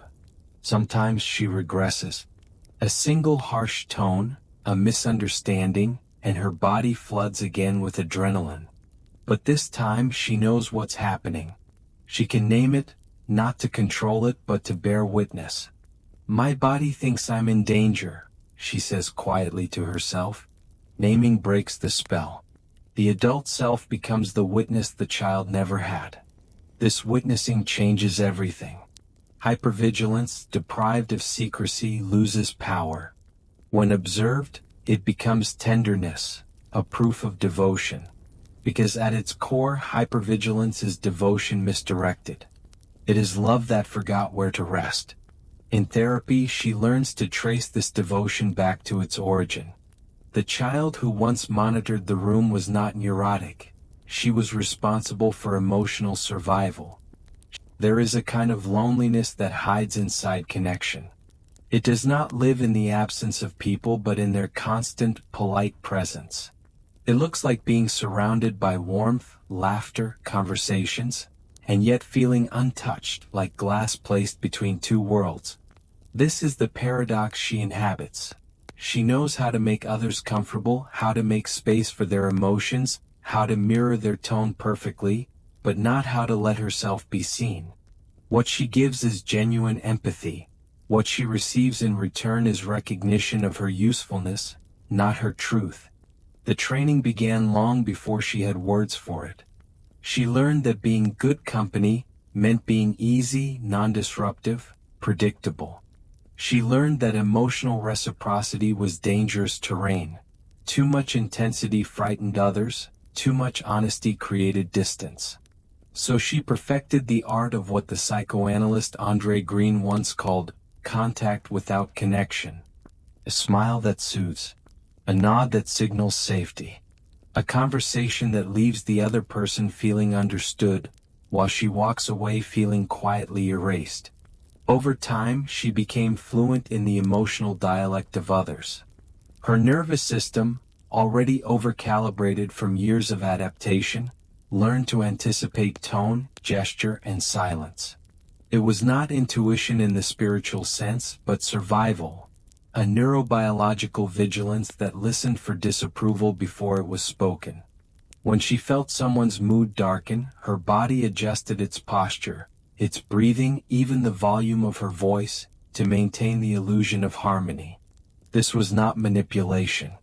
It was maintenance, keeping the fragile bridge of attachment from collapsing. In relationships, she is the one who listens too deeply. She catches what people do not say, builds emotional maps from fragments, senses shame behind jokes. Her empathy is forensic. But when the conversation turns toward her, when someone asks what she wants, what she feels, her mind goes blank. There is no language for herself. The same radar that detects others' emotional shifts cannot locate her own center. It is as if her internal compass, once magnetized to safety, cannot point toward authenticity anymore.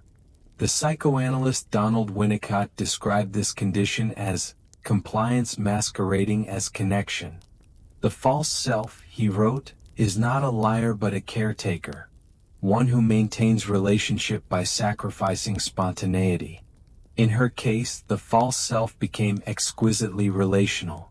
It smiled, soothed, adjusted, and even loved, but it never touched. Every gesture was a bridge to someone else and a step away from herself. The more she connected, the more she vanished. To outsiders, she appears deeply connected. The friend who remembers birthdays, the partner who intuits needs, the colleague who mediates tension. People often describe her as grounded, nurturing, safe. What they cannot see is that these qualities come from exhaustion, not peace. She carries the weight of others' emotions like a quiet archive. Her nervous system functions like a library of other people's moods, alphabetized by tone and categorized by threat level. At night, when the noise fades, she sometimes feels the phantom echo of all the connections she has maintained. They hum in her muscles, in the ache between her shoulders, in the quiet pressure of her chest. The body remembers the labor of being attuned, the micro-freezes, the restrained impulses, the unspoken sentences swallowed mid-breath. And yet she cannot sleep. Because the body, unlike the mind, knows the difference between connection and contact. The body knows when touch has no temperature. When she tries to explain this, she often falters. How do you describe emptiness that occurs in proximity to love? How do you name the ache of being known only through your usefulness? Most people do not want to hear it. They say, but you're surrounded by people who care about you. They confuse attention with intimacy, concern with understanding. What they do not grasp is that she has built an entire personality around being approachable, and that this architecture, once praised as emotional intelligence, has become a beautifully designed isolation chamber. Gabor Mate would call this the trauma of disconnection, the internal split between attachment and authenticity. He argues that when authenticity threatens attachment, the body chooses attachment every time. In her case, attachment became not just a need but a performance. She learned how to connect in ways that never risked rejection. Every compliment, every listening gesture, every soft smile was a transaction. I will keep you comfortable. In return, you will not abandon me. But comfort is not intimacy. Comfort is the currency of control. And control is the language of fear. Beneath her calm exterior lies a primitive terror, not of loneliness itself but of disapproval, of being perceived as too much, too difficult, too real. So she rehearses containment. She measures the volume of her laughter, the duration of her eye contact, the weight of her words. She lives as if her presence were a delicate instrument that must never overpower the room. In a way, she has become the architecture of connection itself, a structure built to hold others but never herself. Every relationship becomes a carefully maintained ecosystem, where her own needs are the endangered species. She calls it love, but it feels like translation. Each interaction requires her to translate herself into a language that others can tolerate, a version of care that excludes her own hunger. The loneliness that follows is not sharp. It is diffused, like light filtered through water. It does not scream, it hums. It lives in moments where she laughs sincerely and still feels a hollow echo inside. It appears in the split second after she comforts someone and realizes no one will comfort her. It deepens in the silence after every "I'm fine" that conceals fatigue so vast it could fill a cathedral. Sylvan Tompkins once wrote that affect is the language of survival. For her, affect became diplomacy.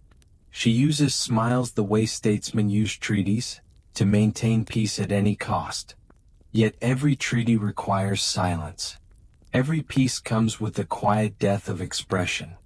Over years, her affect regulation, her exquisite ability to manage emotion, turns into a form of self-erasure so graceful it almost looks like wisdom. There is, however, a rebellion that begins inside the body before it reaches the mind. It starts as restlessness, the sudden fatigue after social gatherings, the inexplicable sadness after laughter, the ache in her throat when she remains silent too long. These are not malfunctions, they are messages. The body, once trained to be the listener, begins to speak. It whispers through insomnia, tension, and nausea. It murmurs, "I want to be touched without performing calmness. I want to be held without earning it." When that realization dawns, even faintly, it destabilizes the architecture of her world. Relationships once built on predictability begin to feel suffocating. Conversations that once felt warm start to sound rehearsed. She begins to crave friction, the kind of connection that includes disagreement, intensity, risk.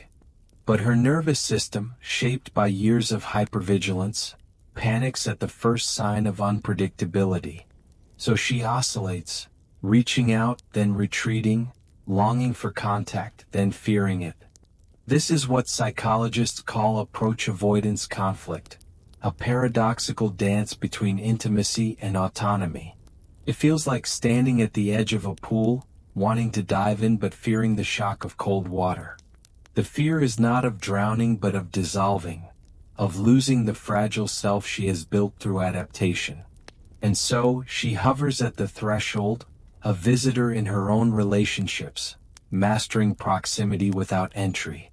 Sometimes, late at night, she wonders what it would mean to be seen, not as composed. Trauma is often imagined as something dramatic, a sudden fracture, a loud collapse, an event that leaves scars visible to the naked eye. But for her, trauma was quieter, subtler, and more pervasive. It did not arrive in a storm. It seeped in like water through cracked foundations, invisible until the structure began to tilt. It was the kind of trauma that leaves no gaping wound, no bloodied memory to clutch onto, yet its absence is felt in every thought, every gesture, every sigh. The world praises her for being resilient, for handling herself well, for being calm under pressure, yet beneath that surface lies the echo of something never built, the unformed self, the missing core, the architecture of absence. She grew up in a climate where every emotion had a threshold, where every outburst, every demand, every assertion was carefully calibrated. It was not that her parents wished her harm, far from it. Their love was conditional on invisibility. The rules were unspoken. Be agreeable, be compliant, minimize your needs, smooth the edges of yourself so that others could feel comfortable. Each good job, each so mature for your age, was a brick in a subtle scaffold that enclosed her, a scaffold that promised acceptance in exchange for erasure. Over time she internalized these lessons. She became fluent in self-deprivation, skilled in the art of disappearing. Yet this fluency came at a profound cost. The body remembers what the mind does not register, and her body became a repository for the absence of herself. Muscle tension, chronic fatigue, restless nights, all were echoes of a self that was never fully allowed to take shape. Her nervous system learned to anticipate disapproval before it was spoken, to preemptively diminish her presence, to filter her feelings for the comfort of others. Donald Winnicott's concept of the false self illuminates this experience. The false self is not a lie but a shield, a carefully constructed persona that protects the individual from rejection in an environment that cannot tolerate full authenticity.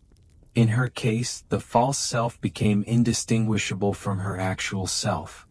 Her politeness, her attentiveness, her agreeable demeanor were interpreted as innate traits, as evidence of maturity, while the authentic self remained in the shadows, quietly unbuilt. She was not broken. She was missing something foundational, a core self that never had the space to crystallize. Psychiatrist Judith Herman writes that the most devastating trauma is often the one that leaves no visible trace. For her, this statement resonates profoundly. There was no singular moment of catastrophe, no dramatic event to recount at therapy sessions. Instead, there was an absence, a continuous, quiet deprivation of the validation needed to form a coherent sense of self. Sylvan Tompkins would call it affective deprivation, the chronic, subtle starvation of authentic emotional mirroring.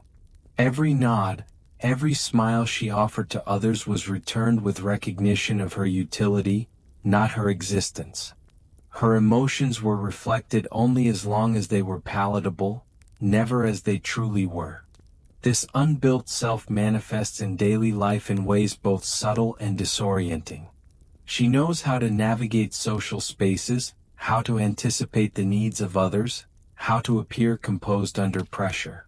She can read a room, soothe tensions, manage emotional climates. And yet, she is constantly haunted by a sense of absence, a hollow echo of self that she cannot name, a presence that is always slightly out of reach. She is fluent in connection but illiterate in intimacy. The paradox is painful. She is surrounded by people yet profoundly alone. The invisibility of this trauma makes it insidious. Unlike a visible wound, no one can point to the exact source or the moment of its infliction. Friends and family see only the surface, the capable, accommodating, good daughter. They cannot perceive the hours spent rehearsing gestures of empathy, the mental calculations required to avoid conflict, the energy expended to remain agreeable.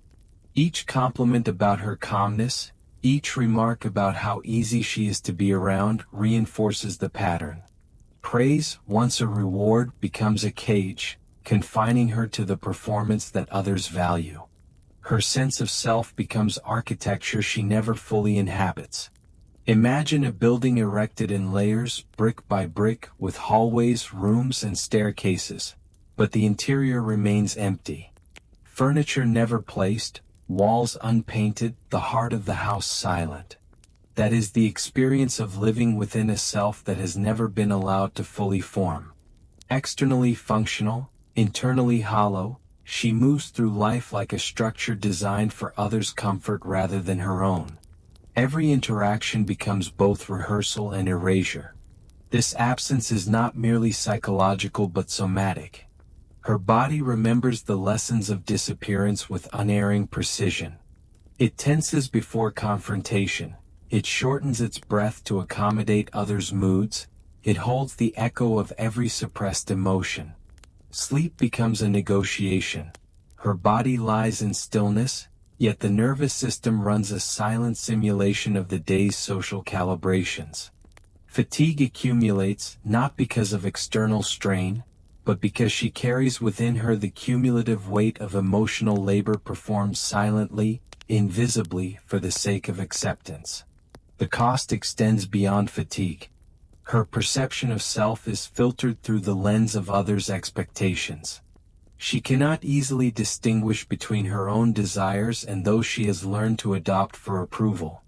Choices are made less from intrinsic motivation and more from the anticipation of external comfort or disapproval. Over time, this calibration becomes a default mode of existence.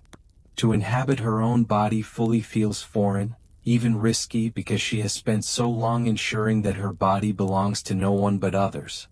Yet even within this absence there are sparks of consciousness. Moments of dissonance, when she recognizes the gap between her interior life and the exterior performance, illuminate the contours of the unbuilt self. Perhaps it emerges in fleeting irritation at a minor injustice, in a sudden rush of joy at an unguarded experience, in the discomfort of silence shared without mediation. These moments, though brief, are reminders that beneath the scaffolding lies the potential for a self that has never been nurtured. Psychology offers frameworks, but none are complete. Some describe this experience as developmental trauma. Others see it as chronic affective deprivation. Some frame it as the internalization of conditional love.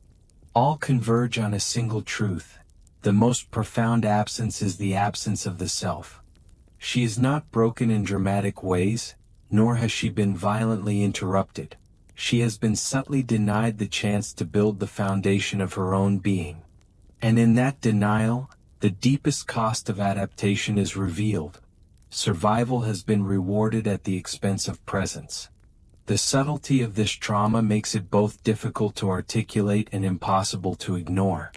Every relationship she enters is informed by it. Every emotional exchange carries the weight of calibration.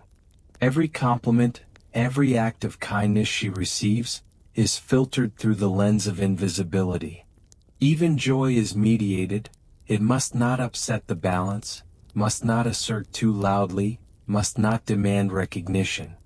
Her life began long before she learned the rules of the world, long before the first cautionary whispers or subtle calibrations. She looked into a face that would shape the architecture of her existence. Her mother's. That face was her first mirror, not a reflective glass but a living presence, alive with approval, disapproval, expectation, and silence. In it, she saw herself not fully, but filtered through another's gaze, a lens that taught her, often imperceptibly, how to inhabit the world in a way that would ensure love and safety. And yet, that mirror was not cruel in intention. It was calibrated, precise, and unrelenting in subtlety. It communicated that love comes with a condition: compliance, quiet, disappearance. From the earliest days she noticed the patterns. When she cried too loudly, the corners of her mother's mouth tightened. When she asked for attention too persistently, a slight sigh followed, or a brief withdrawal. These were not punishments, not overt rejections, yet they carried weight. They were cues, minute calibrations, the invisible instruction that to be lovable, she must modulate herself. Her mother's approval became both beacon and boundary. The daughter learned quickly that the gentlest smile often followed the quietest posture, the softest voice, the careful erasure of need. Every glance, every subtle adjustment in tone, became a map for survival. It is here that Donald Winnicott's notion of the false self finds its earliest seed. The mother, intentionally or not, embodies the expectations of the environment, and the child, sensing that her authentic impulses may threaten attachment, begins to cultivate an adaptive persona. The daughter's compliance is not innate. It is a response to an unspoken imperative. She watches, she mirrors, she absorbs. And over time, those mirrored behaviors solidify, becoming fluent gestures of obedience and adaptation. The child becomes, in effect, her mother's echo, shaped by her reflections, attuned to the rhythms of approval and withdrawal. This process is paradoxical in its intimacy. The daughter's earliest lessons about selfhood are embedded in the tenderest of interactions. A gentle touch, a nod, a "that's so sweet of you," all are encoded as reinforcement. And yet, the absence of notice, the subtle tightening of the jaw, the brief look away, all communicate constraint, boundaries, limits. She internalizes these cues before she can name them. Her nervous system, always attentive, learns to anticipate disapproval, to preemptively edit her emotions and expressions, to translate authentic feeling into the language of acceptability. The mirror of the mother is not only a reflection but a template. It communicates what is safe, what is rewarded, what is desirable. And in this template lies the first paradox. The behaviors that secure love, quietness, attentiveness, self-effacement, are simultaneously those that obscure the authentic self. In seeking approval, she learns to disappear, to shrink, to perform a version of herself that is digestible, agreeable, manageable.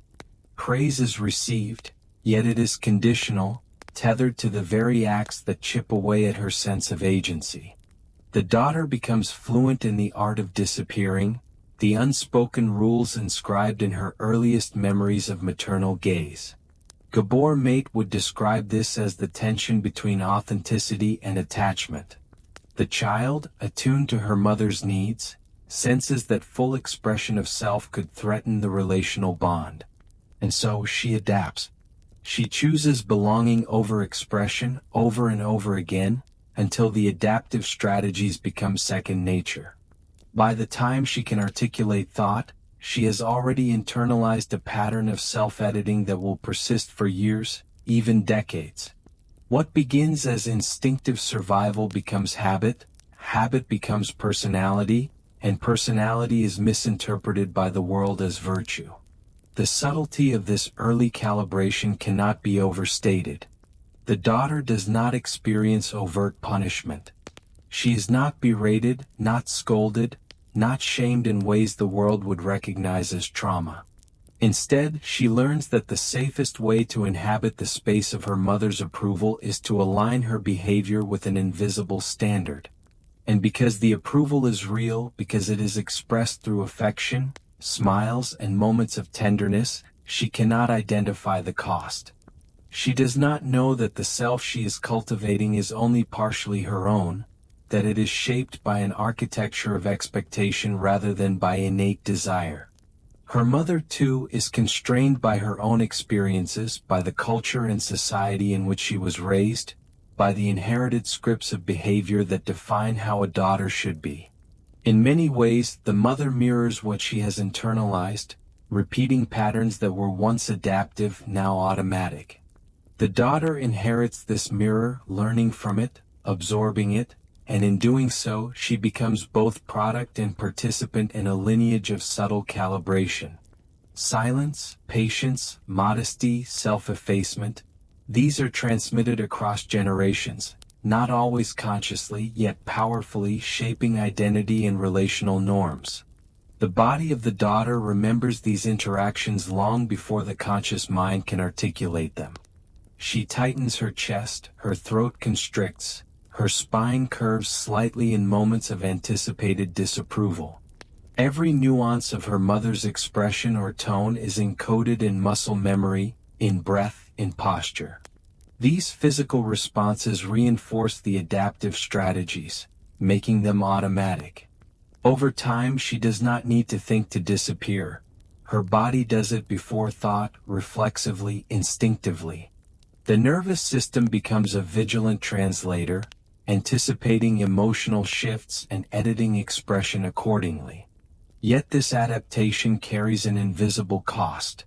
The more fluent she becomes at interpreting her mother's cues, the more her authentic needs are suppressed. Anger, frustration, desire, even curiosity, all are filtered through the lens of acceptability. She learns to ask, is this safe to express? Will it destabilize the bond? The answer is rehearsed constantly, and the internal dialogue grows sophisticated. It becomes a quiet, unending calculus of self-suppression. The child learns to manage emotions like a diplomat negotiating a fragile truce, ensuring that every gesture, every word, every sigh maintains. There is a haunting beauty in this calibration. She becomes sensitive, perceptive, deeply attuned to the emotional landscapes of others. She can anticipate tension, soothe discomfort, avert conflict.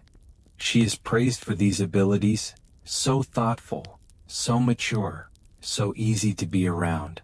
Yet these compliments, while seemingly affirming, reinforce the very strategies that limit the self. Love is granted for invisibility, admiration for compliance, and the message is internalized.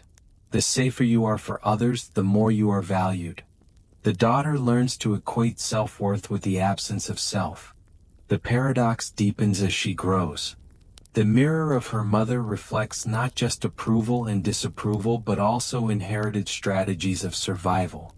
She inherits a pattern of repression and attunement, which she then refines and internalizes.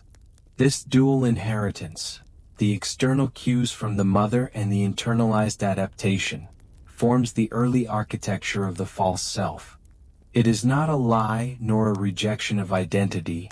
It is an elaborate protective structure, built to navigate the relational terrain of attachment and safety. Psychologically, this is formative trauma of a quiet kind. Judith Herman notes that the most insidious traumas are those that leave no visible trace, yet alter the trajectory of development. The daughter's sense of self is gradually defined by what is permissible, by what is safe to show, by what secures connection. She is not violently constrained, but the absence of freedom to inhabit her own full presence is its own form of deprivation. It is subtle, almost invisible, yet profoundly consequential. Even as she navigates adolescence and adulthood, this maternal mirror continues to exert influence. She seeks approval in social spaces, romantic contexts, professional environments, often unconsciously replicating the patterns first modeled at home. Her voice is measured, her emotions edited, her gestures calculated. She becomes adept at predicting the expectations of others, fluent in meeting them, and yet increasingly estranged from her own desires. Connection is achieved, but at the cost of authentic presence. The mother, intentionally or not, thus becomes both a guide and a gatekeeper. Her love, her attention, her reflection, all carry the implicit instruction. To be loved, to be valued, she must adapt, disappear, and smooth the edges of herself. The daughter internalizes this lesson as truth. She does not see the scaffolding around her. She inhabits it as if it were her own skin. Praise is received, skills are refined, connection is maintained, and yet the self beneath remains unbuilt, waiting silently in the shadow of performance. And yet, within this dynamic lies potential. Awareness of the mirror, of its influence and its limits, opens the door to introspection. She may begin to recognize the distinction between what is adaptive and what is intrinsic, between fluency in connection and authenticity of presence. The mother, as the first mirror, reflects not only limitation but also the possibility of recognition. Seeing the patterns, understanding their origins, and beginning carefully to disentangle the self from the inherited expectations. This chapter is not about blame. It is about understanding, witnessing, and naming the forces that shaped her earliest self.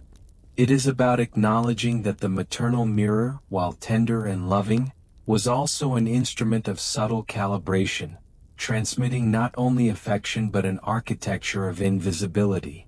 By tracing the echoes of this mirror into adulthood, she may begin to reclaim the space that was never fully hers, to recognize the scaffolding for what it is, and to gently inhabit the self that has been waiting all along.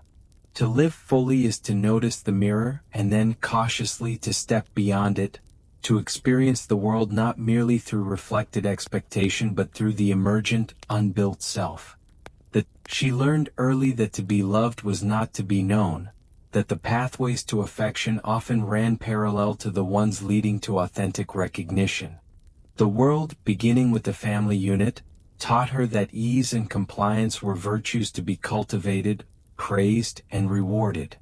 She was gentle, accommodating, and unfailingly attentive.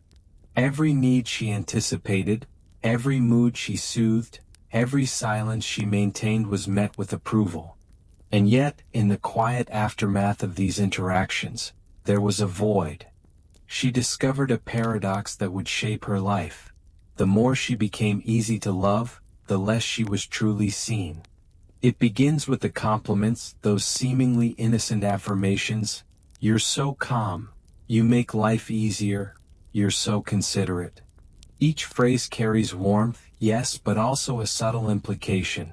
Your value lies in your ability to disappear. The world adores the absence of friction, the seamless integration of her into the expectations of others. Her adaptability is praised as intelligence, her predictability as maturity, her gentleness as strength. But beneath these accolades lies an unspoken truth.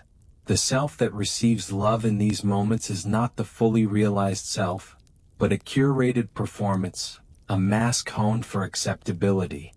Donald Winnicott's concept of the false self resonates here, yet its manifestation is uniquely insidious. This is not a mask worn consciously.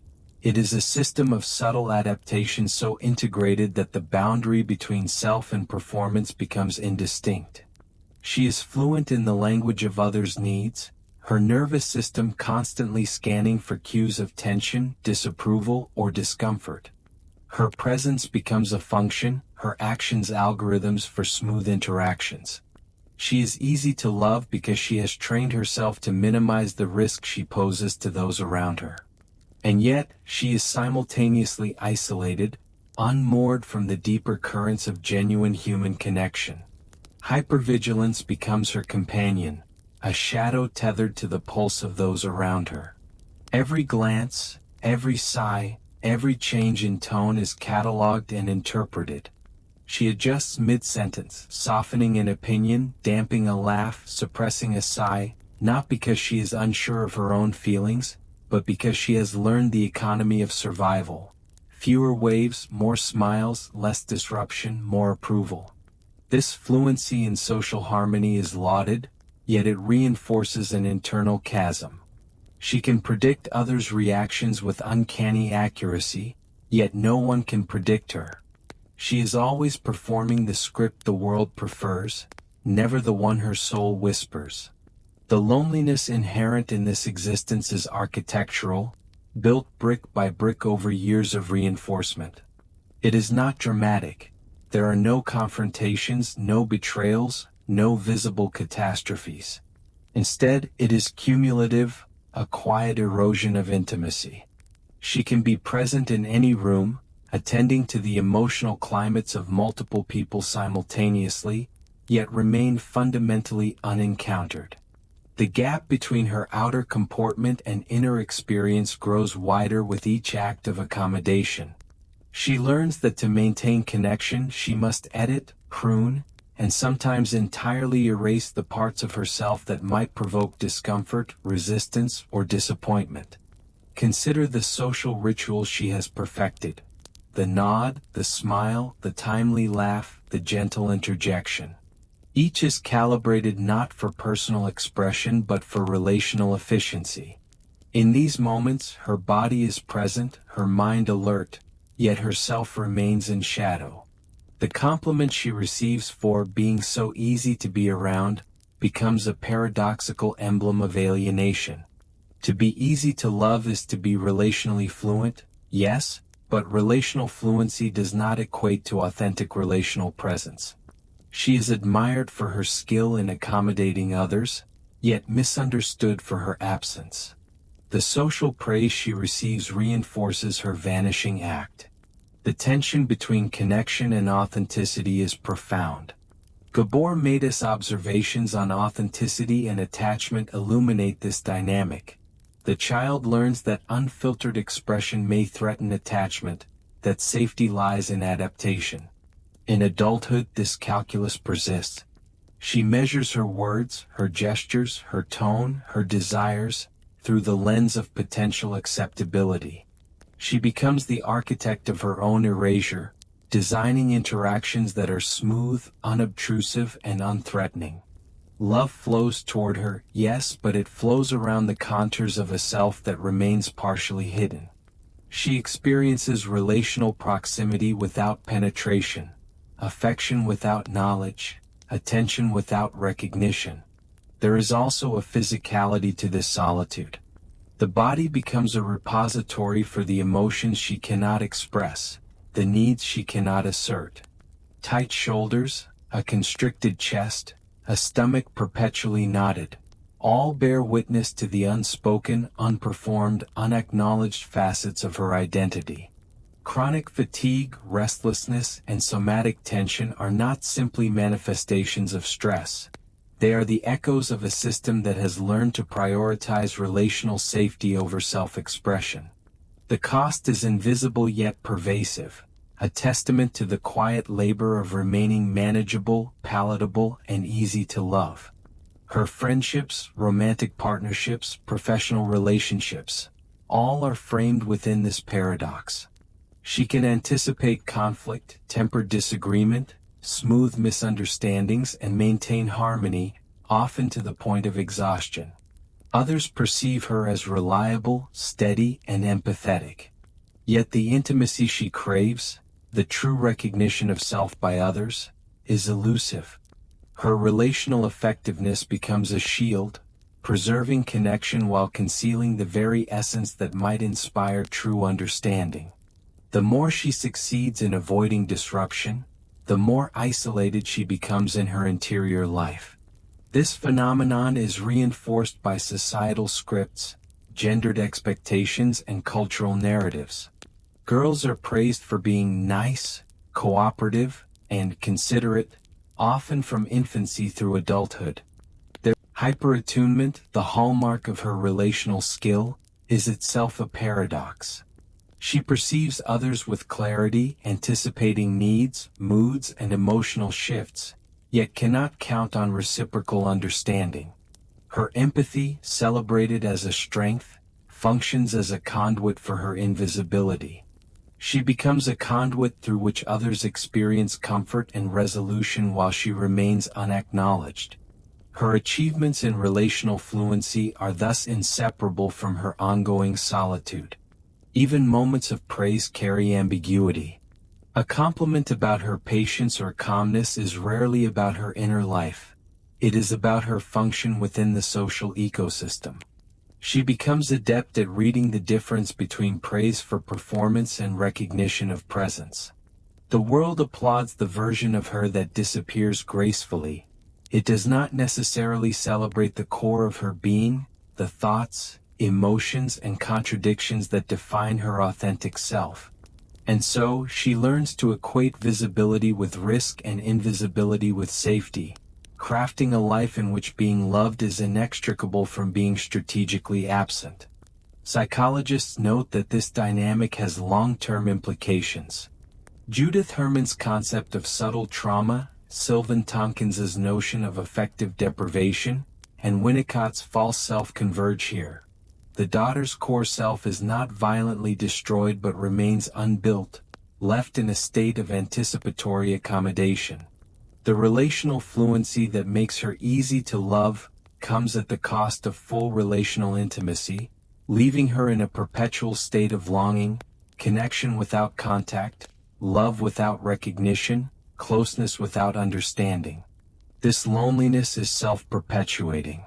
Because she has been rewarded for compliance, she naturally replicates these behaviors in new contexts. The workplace, social circles, intimate relationships.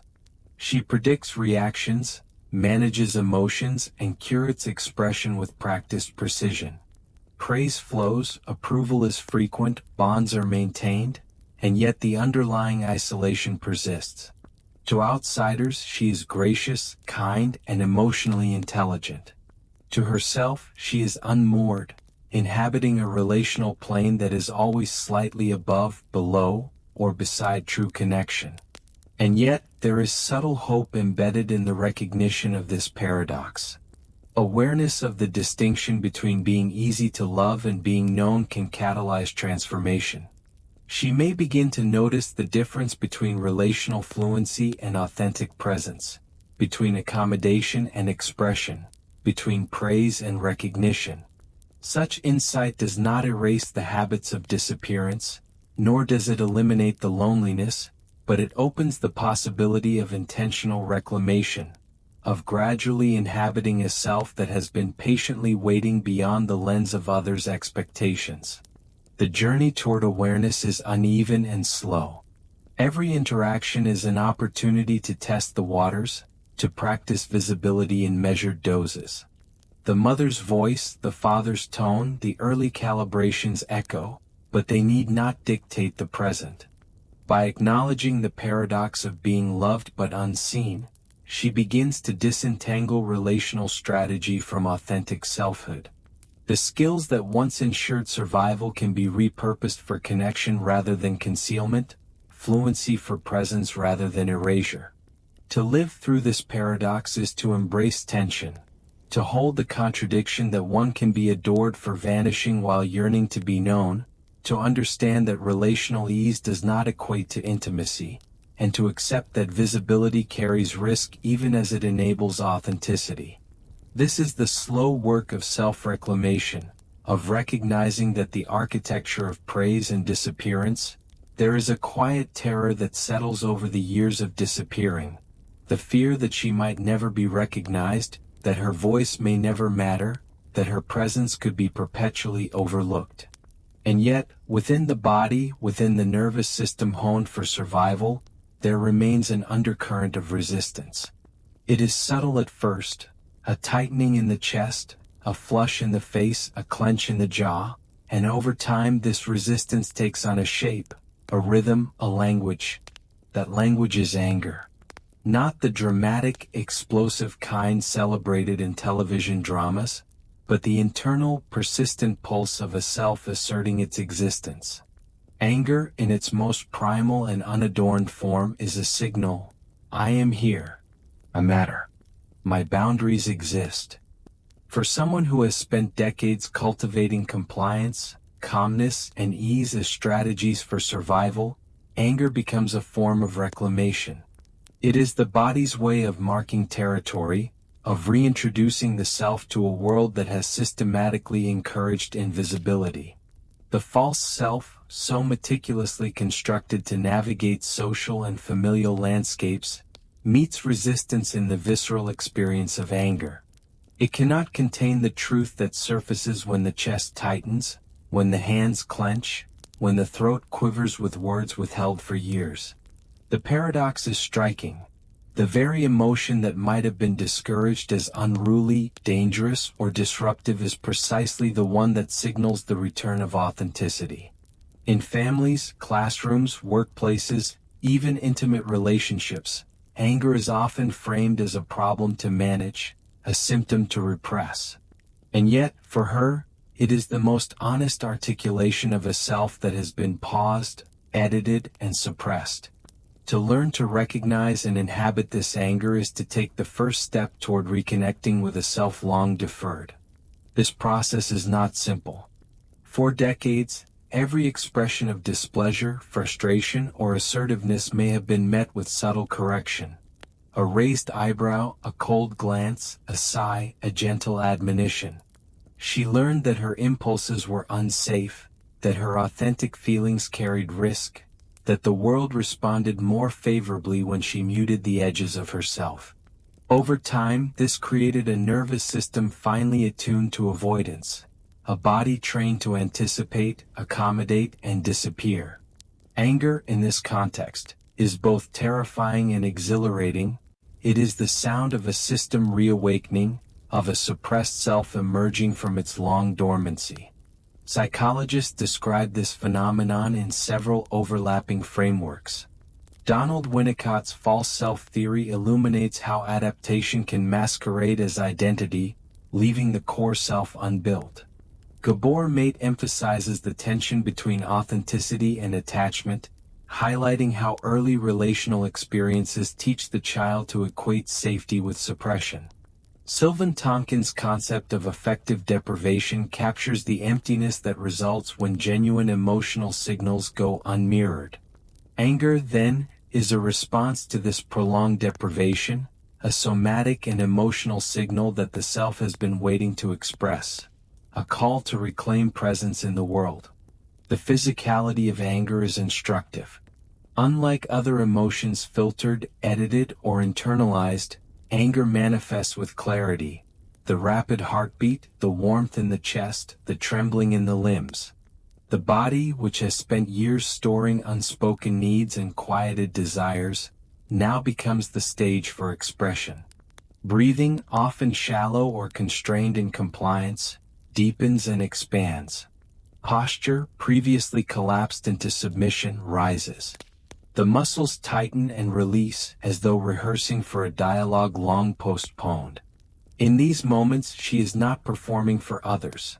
She is addressing herself, honoring a self that has been waiting to be acknowledged. Anger also functions as a temporal bridge. It reaches backward, connecting her to all the years when her feelings were minimized, when her discomfort was smoothed over, when her voice was deemed unimportant. It reaches forward, projecting into the possibility of an existence in which she no longer needs to preemptively disappear to secure connection. Each flash of frustration, each pang of indignation, becomes a syllable in a nascent language of return, a language that speaks not in compliance or accommodation, but in presence, assertion, and visibility. Yet there is a delicate balance to navigate. She must learn to distinguish between destructive impulses, reactive outbursts, and the foundational signal that anger represents. The goal is not to vent indiscriminately or to punish others. The goal is to recognize that the body and mind have stored a vital message, that she exists beyond the constraints imposed by social expectation. In this sense, anger is less about confrontation and more about reclamation. Less about explosion and more about articulation, less about chaos and more about recognition. Culturally, women are socialized to view anger with suspicion, shame, or avoidance. Expressions of frustration are often labeled unfeminine, irrational, or excessive. From childhood onward, girls internalize the notion that their feelings must be edited for acceptability, that disruption is dangerous, that conformity is safe. The irony is that the very emotion that signals her authenticity is precisely the one that has been suppressed to maintain relational harmony. Reclaiming anger, therefore, becomes both a subversive act and a healing one. It challenges socialized suppression while reconnecting her with a core sense of self. To cultivate this return, she must first attend to the subtle signals of the body. Awareness becomes the tool of reclamation. The tightening in the throat before speaking, the flutter in the chest before asserting a boundary, the tremor in the hands when naming a grievance, all are invitations to acknowledge presence. Naming the emotion, feeling its pulse, and allowing it to occupy space without immediate correction or silencing is the first exercise in reclaiming the self. In doing so, she begins to differentiate between habitually adaptive responses and authentic impulses, between compliance and integrity, between disappearance and self-expression. Anger also illuminates relational patterns. It exposes dynamics of control, expectation, and emotional labor. Where she has long anticipated others' discomfort, anger allows her to perceive what has been hidden. The imbalance between giving and receiving, between accommodation and recognition, between visibility and suppression. Each episode of acknowledged anger becomes a recalibration of her relational compass, a signal that the interior self is asserting its boundary, claiming space, and demanding recognition. It is worth noting that this reclamation is gradual, uneven, and often frightening. Because adaptation has been reinforced for so long, each act of visible anger can trigger guilt, shame, or anxiety. The false self protests, fearing reprisal or disapproval, whispering that compliance is safer, that invisibility is still the path to connection. Yet the body persists, reminding her that these responses are not dangerous. They are truthful. The nervous system has retained the memory of survival, but it has also preserved the capacity for authentic expression.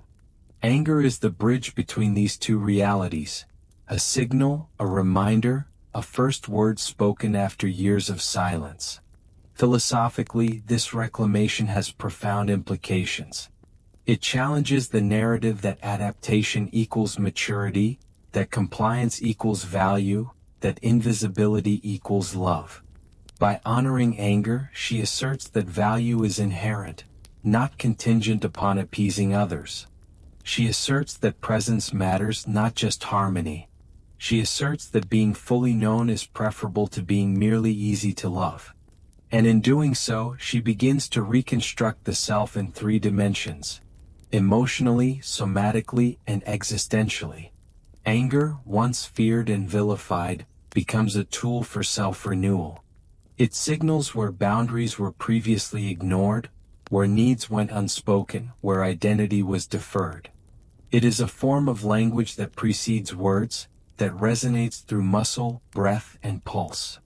It is the first sound of the self reclaiming its territory. She has spent decades perfecting invisibility, crafting an identity that fits neatly within the expectations of others, adjusting tone, posture, expression, and reaction until the room feels safe. And yet, in all this careful accommodation, something essential remained incomplete: the foundation of the self. It is not that she was shattered, broken in an obvious, dramatic way. Rather, the blueprint of her authentic self was left unbuilt. And now, standing amid the echoes of a lifetime of compliance, she faces the delicate task of reconstruction. Rebuilding the unbuilt self is unlike repairing a cracked vase or patching a torn fabric. There is no pre-existing form to restore, no original template waiting to be polished. The process begins in absence, in the acknowledgement that a core has always existed but was never allowed to emerge fully. This absence is subtle yet profound, a feeling that parts of her own life were never occupied by her true desires, that moments of decision were always filtered through a lens of social calibration, that her presence was defined more by omission than by declaration. The first step is noticing. Awareness is the architect's compass.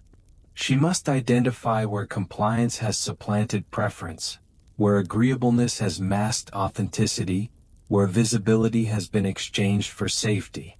In the quiet hours, when the room is still, the lights dimmed, and the habitual hum of external expectations fades, she can feel the contours of what was left unbuilt. Her mind maps the terrain, noting areas of neglect, dormant passions, deferred impulses, and silenced needs. It is here, in these uncharted spaces, that reconstruction begins. Psychologically, the work of rebuilding is deeply intertwined with the recognition of subtle trauma. Judith Herman's framework on developmental trauma underscores the insidious nature of harm that leaves no visible scars.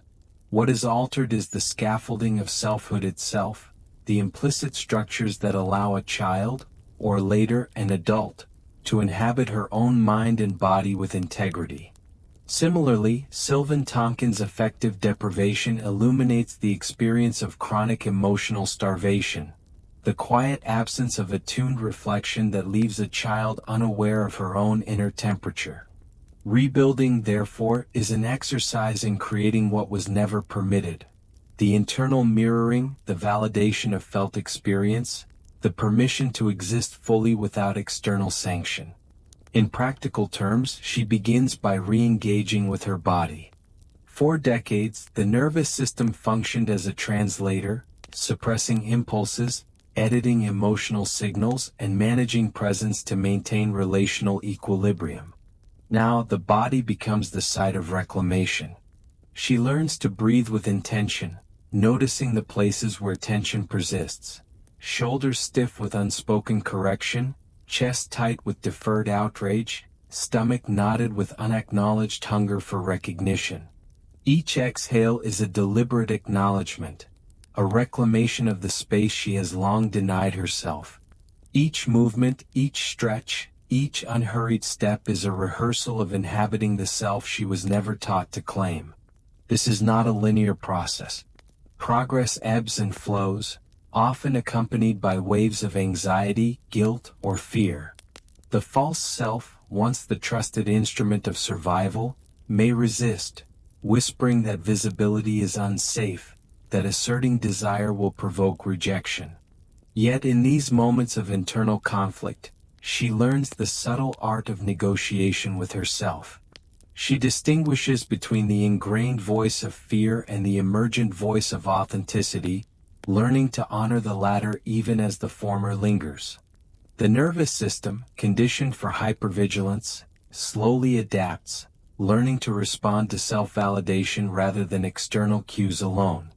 Anger, which she explored in previous chapters, becomes an ally in reconstruction. Not as a disruptive force, but as a compass pointing toward areas long suppressed.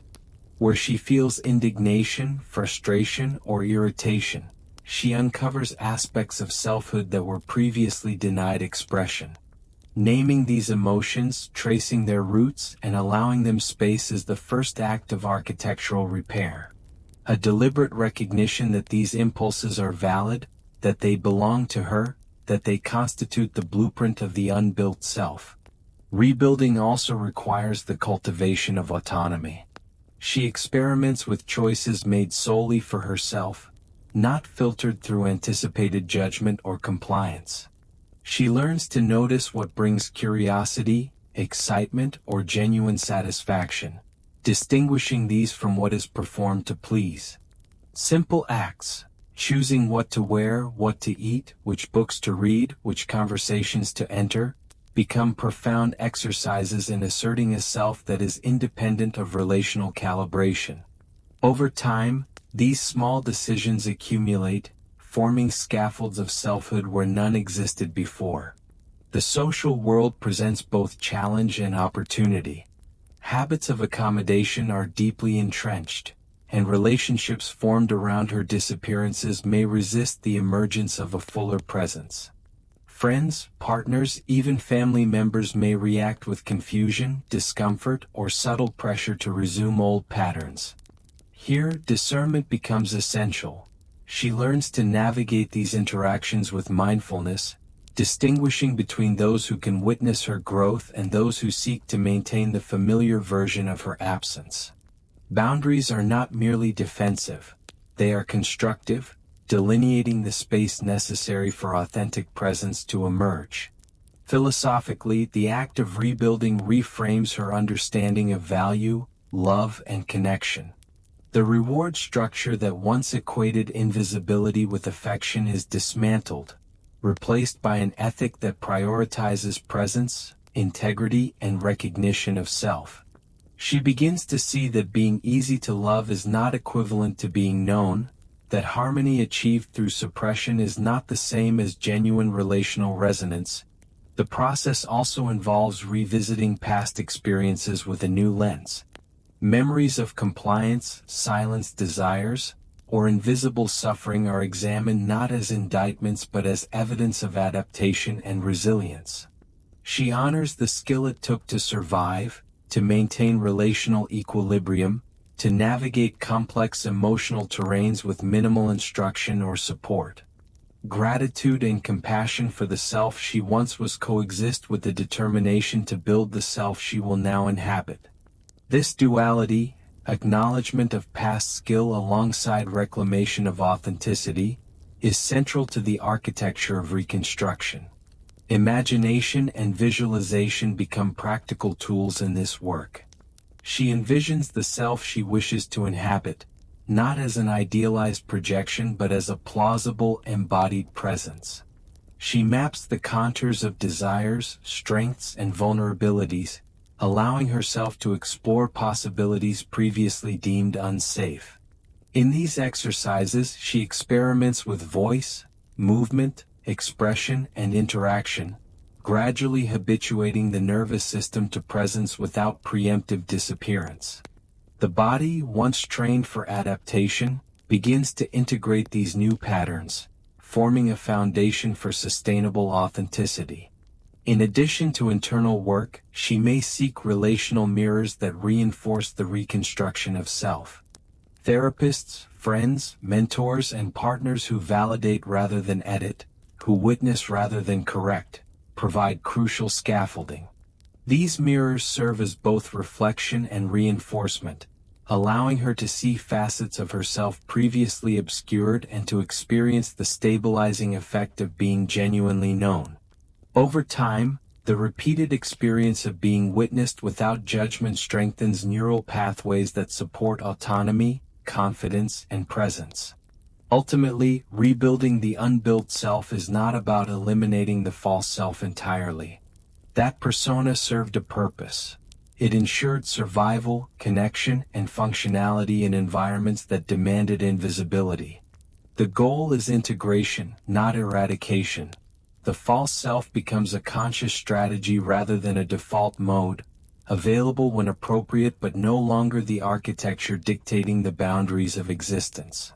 The authentic self, once unbuilt, now occupies space in dialogue with the adaptive self, creating a multidimensional presence that is resilient, flexible, and fundamentally whole. The existential stakes are profound. In reconstructing her selfhood, she confronts questions that were never previously accessible. Who am I if I am not primarily defined by others' comfort? What do I desire when desire is no longer filtered through calibration? How do I inhabit space when presence itself has been historically risky? Each question demands attention, reflection, and courageous engagement. And as she responds, she gradually erects the foundation for a life characterized by coherence, intentionality, and authenticity.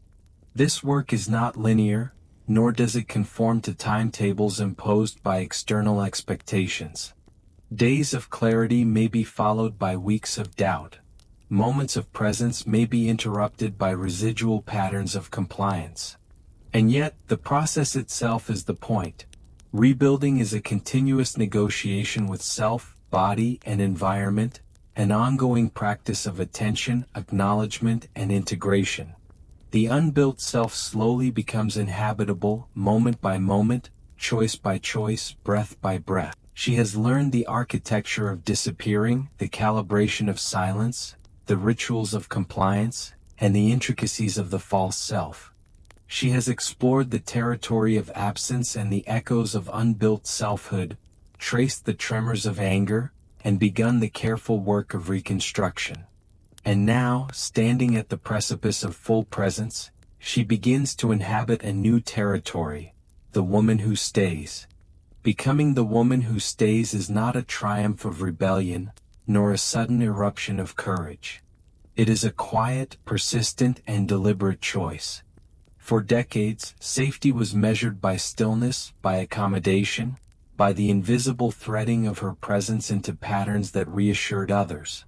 But staying requires a different measure of safety, the recognition that her voice, her body, and her boundaries can coexist with the world without erasure. She no longer seeks refuge in invisibility. Instead, she cultivates resilience in visibility. Her voice emerges as a fundamental instrument of presence. It is not the polished, socially calibrated voice that once smoothed over conflict, elicited praise, or avoided tension. It is a voice that carries weight and intention, modulated by authenticity rather than approval. She experiments with tone, with cadence, with the subtle interplay between assertion and listening. Each utterance becomes both an exploration and a declaration. She exists in her own right, and her existence demands acknowledgement. Her boundaries are the next frontier. For years, the limits of her selfhood were dictated externally, shaped by subtle cues, corrective glances, and societal expectations. Learning to stay requires the deliberate demarcation of personal space, time, and emotional energy. She practices saying no, not as an act of defiance but as a fundamental acknowledgement of her own needs. She discovers the paradoxical freedom that comes from limitation. By defining where she ends and another begins, she secures the capacity to be fully present where she chooses to invest herself. The body, too, becomes a site of reclamation. She has navigated life with muscles coiled in readiness, nerves attuned to the unspoken rhythms of those around her. Now, the body is a vessel of autonomy. She inhabits posture, gesture, and movement intentionally, noticing how each action communicates presence. Physical gestures are no longer mere signals of compliance. They become instruments of self-expression. A steady breath, an unhurried step, a sustained gaze, each becomes a subtle but profound proclamation. She is here, fully, unapologetically, and she will remain. Her relationships shift in response to this emergence. The world that once rewarded disappearance may resist this new stance. Some people, accustomed to the pliant, agreeable version of her, may experience discomfort or attempt to pull her back into old patterns. She learns discernment, who is capable of witnessing her presence without attempting to diminish it, and who is bound to maintain the illusion that her disappearance is necessary for harmony. She cultivates relationships where reciprocity, acknowledgement, and emotional honesty are practiced, not assumed. Psychologically, staying requires the integration of the false self with the authentic self. The protective strategies that once defined her are not discarded but repurposed. The false self becomes a tool rather than a cage, a set of learned skills to navigate social interaction, now consciously deployed without allowing them to dictate the boundaries of presence. She learns to toggle between adaptive fluency and authentic visibility, aware that both have value but that one must never overshadow the other. The nervous system, long conditioned for hypervigilance, gradually adapts. She practices attending to her own internal cues rather than perpetually scanning the environment for threats or approval. Anxiety, once a constant companion, diminishes as she experiments with staying in moments without preemptive disappearance. She tolerates tension without capitulation, experiences discomfort without erasure, and gradually learns that the world can accommodate her presence, even if it is not entirely convenient. Emotional literacy becomes central to this stage of presence. She learns to recognize subtle feelings of irritation, longing, joy, or sadness as valid signals rather than threats to relational equilibrium. These emotions, once suppressed or edited for the sake of harmony, now become guides in decision-making, self-expression, and boundary setting. She discovers that emotional integrity is inseparable from staying. To remain fully present, she must acknowledge, honor, and respond to the internal landscape of feelings that define her existence. The philosophy of staying reframes her understanding of maturity. True maturity is not the refinement of invisibility, the elegance of disappearance, or the smooth execution of compliance. It is the courage to occupy space, to speak with intention, to engage with life fully, and to allow others to witness her presence without filtering or apology. It is the paradoxical bravery of leaving a mark, asserting boundaries, and embracing vulnerability without expecting external sanction or validation. Socially, staying challenges old assumptions. She begins to notice how often invisibility was rewarded as goodness, how calmness was praised as virtue, and how accommodation was mistaken for maturity. In reclaiming presence, she disrupts these patterns, not as an act of defiance, but as a reclamation of relational reality. She learns that being easy to love is distinct from being known, that relational harmony built on erasure is fragile, and that authentic engagement requires both presence and courage. The act of staying is iterative and layered. There are moments of faltering, days when old habits resurface, and the comfort of invisibility tempts her into retreat. Yet even in these moments, she engages with self-awareness. Creativity, curiosity, and self-expression flourish in this space. Freed from the constraints of constant calibration, She explores interests, ideas, and relationships previously deferred or suppressed. She experiments with voice, aesthetics, and decision-making in ways that were once inconceivable.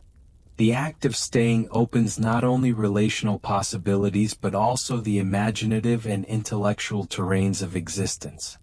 She learns that a fully present self is capable of both connection and exploration, that remaining does not entail stagnation, and that authenticity can coexist with adaptability. Spiritually and existentially, staying embodies a reconciliation with time and history.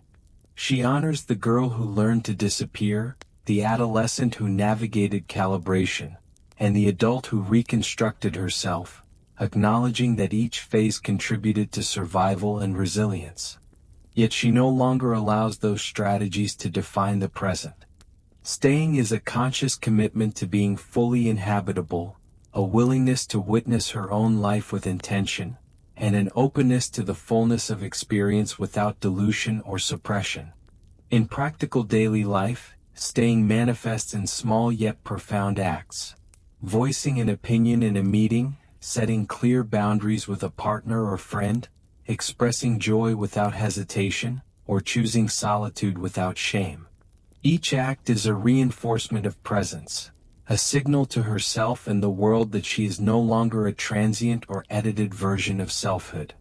She discovers the subtle power embedded in constancy, the strength of being reliably present, emotionally coherent, and unapologetically visible. The culmination of this process is neither dramatic nor performative. There is no applause, no fanfare, no external verification required. Presence becomes internalized, habituated, and self-sustaining. She recognizes that staying is not a state but a practice, a daily commitment to inhabit her own mind, body, and spirit with integrity. Over time, this practice becomes effortless, a natural expression of who she is, rather than a calculated act of survival. Ultimately, the woman who stays embodies a profound paradox. She is both soft and resilient, vulnerable yet unshakable, relational yet autonomous. Her calmness is no longer the product of fear or suppression but of self-possession. Her attentiveness is no longer a vehicle for accommodation but a deliberate choice rooted in empathy and presence.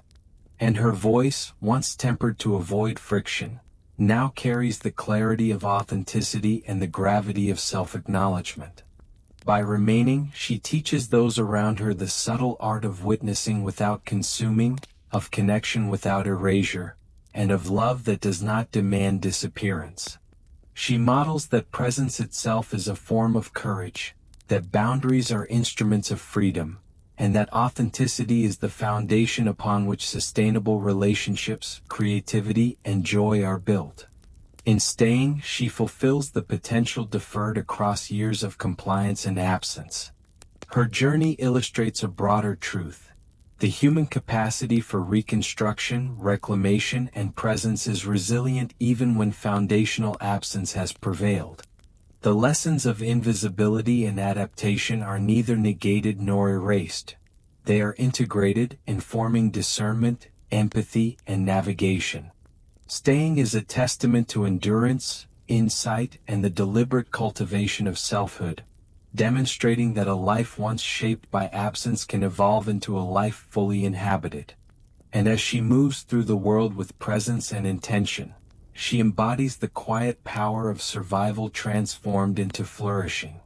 She is no longer defined by her capacity to disappear, but by her courage to remain, to engage, and to witness her own existence without apology. She is the woman who stays, not perfect, not unassailable, but fully present, whole, and unmistakably herself. There is a kind of silence that doesn't feel like absence anymore. It feels like peace. Not the peace of compliance, not the hush of avoidance, but the stillness that follows a long exhale, the kind that comes when the nervous system finally believes the danger has passed. You might feel it now, somewhere behind your ribs, the faint loosening of something that used to stay tense for no reason you could name. For so long she learned to anticipate, to read the air before she entered a room, to modulate her tone before she even spoke. Her body became a translator of everyone else's comfort, a mirror held outward. And now, as she begins to stay, that mirror slowly turns inward, not as self-absorption but as self-recognition. The light that once illuminated others now traces the shape of her own outline. It feels unfamiliar at first, almost fragile. But gradually she realizes, it was never fragility. It was tenderness returning home. Healing, after all, is not a single revelation. It is a rhythm. A soft returning to the self again and again, even when the impulse to vanish reappears. It is not about never disappearing again. It is about noticing when you start to, and gently calling yourself back. It is about hearing your body say, I am still here, and answering, I know.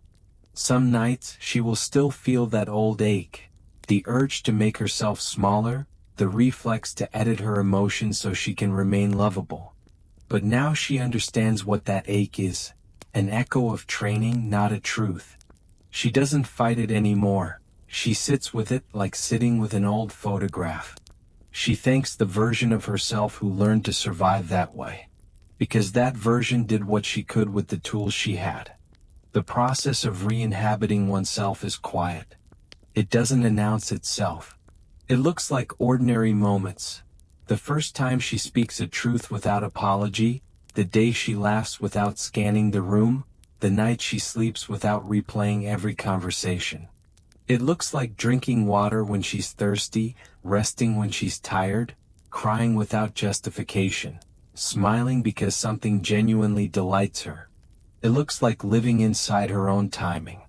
There's a soft rebellion in that kind of simplicity. In choosing peace without disappearing. In choosing kindness without self-erasure. The world may still misunderstand this gentleness, still mistake assertiveness for hardness, or boundaries for distance. But she no longer exists to be understood by everyone. She exists to be known by herself. If you listen closely, you might sense it, the faint hum of a life beginning to feel like home. The nervous system no longer listening only for danger, but for possibility. The body, once an archive of unspoken apologies, now a vessel for curiosity and aliveness. The breath moving freely, uncoiled. The heart no longer guarding the door but opening it. There is a sentence she once couldn't say without fear. I am allowed to stay. Now she says it quietly without needing to prove or defend it. It becomes the pulse beneath her routines, the whisper under every act of care. Staying has become a language, the language of self-trust, self-regard, and self-tending. And maybe tonight, as you listen, you recognize a part of yourself in her. Maybe you too learn to translate your worth through other people's calmness. Maybe you too were praised for being easy, kind, predictable. And maybe, like her, you are starting to wonder what it would mean to stop performing peace and start feeling it. If so, take this as a gentle invitation. You don't have to disappear to be loved. You don't have to earn space by taking less of it. You are not fragile for needing boundaries. You are not ungrateful for wanting more air. You are not selfish for wanting to stay. Staying is not the opposite of love. It's the foundation of it. Because only when you are fully here, breathing, feeling, occupying, can love actually find you. Presence is the truest intimacy. So tonight, as you lie there, maybe with the faint sound of the fan or the hum of the city outside, let this idea settle into your body like warm light through a window. You don't have to vanish anymore. The world won't fall apart because you stayed. The room can hold your volume. The sky is wide enough for your breath. Let the muscles soften. Let the thoughts drift. Let your heartbeat remind you that existing is not a performance, it's a right. The self you once hid to be loved is waiting patiently beneath the surface, and she has all the time in the world. You can rest now. You have nothing left to prove. You are safe to remain. Full stop. No more rehearsing disappearance. No more mistaking quiet for peace. Just this breath, this body, this moment. It is enough. You are enough. So breathe. Let the air move in and out. Feel your weight against the bed, the slow surrender of gravity. The story doesn't end in vanishing. It ends here, in presence, in stillness, in the quiet triumph of simply being. The woman who stays has finally come home. And she's not leaving. Good night, my friend. Sleep deeply. You are here. You stayed.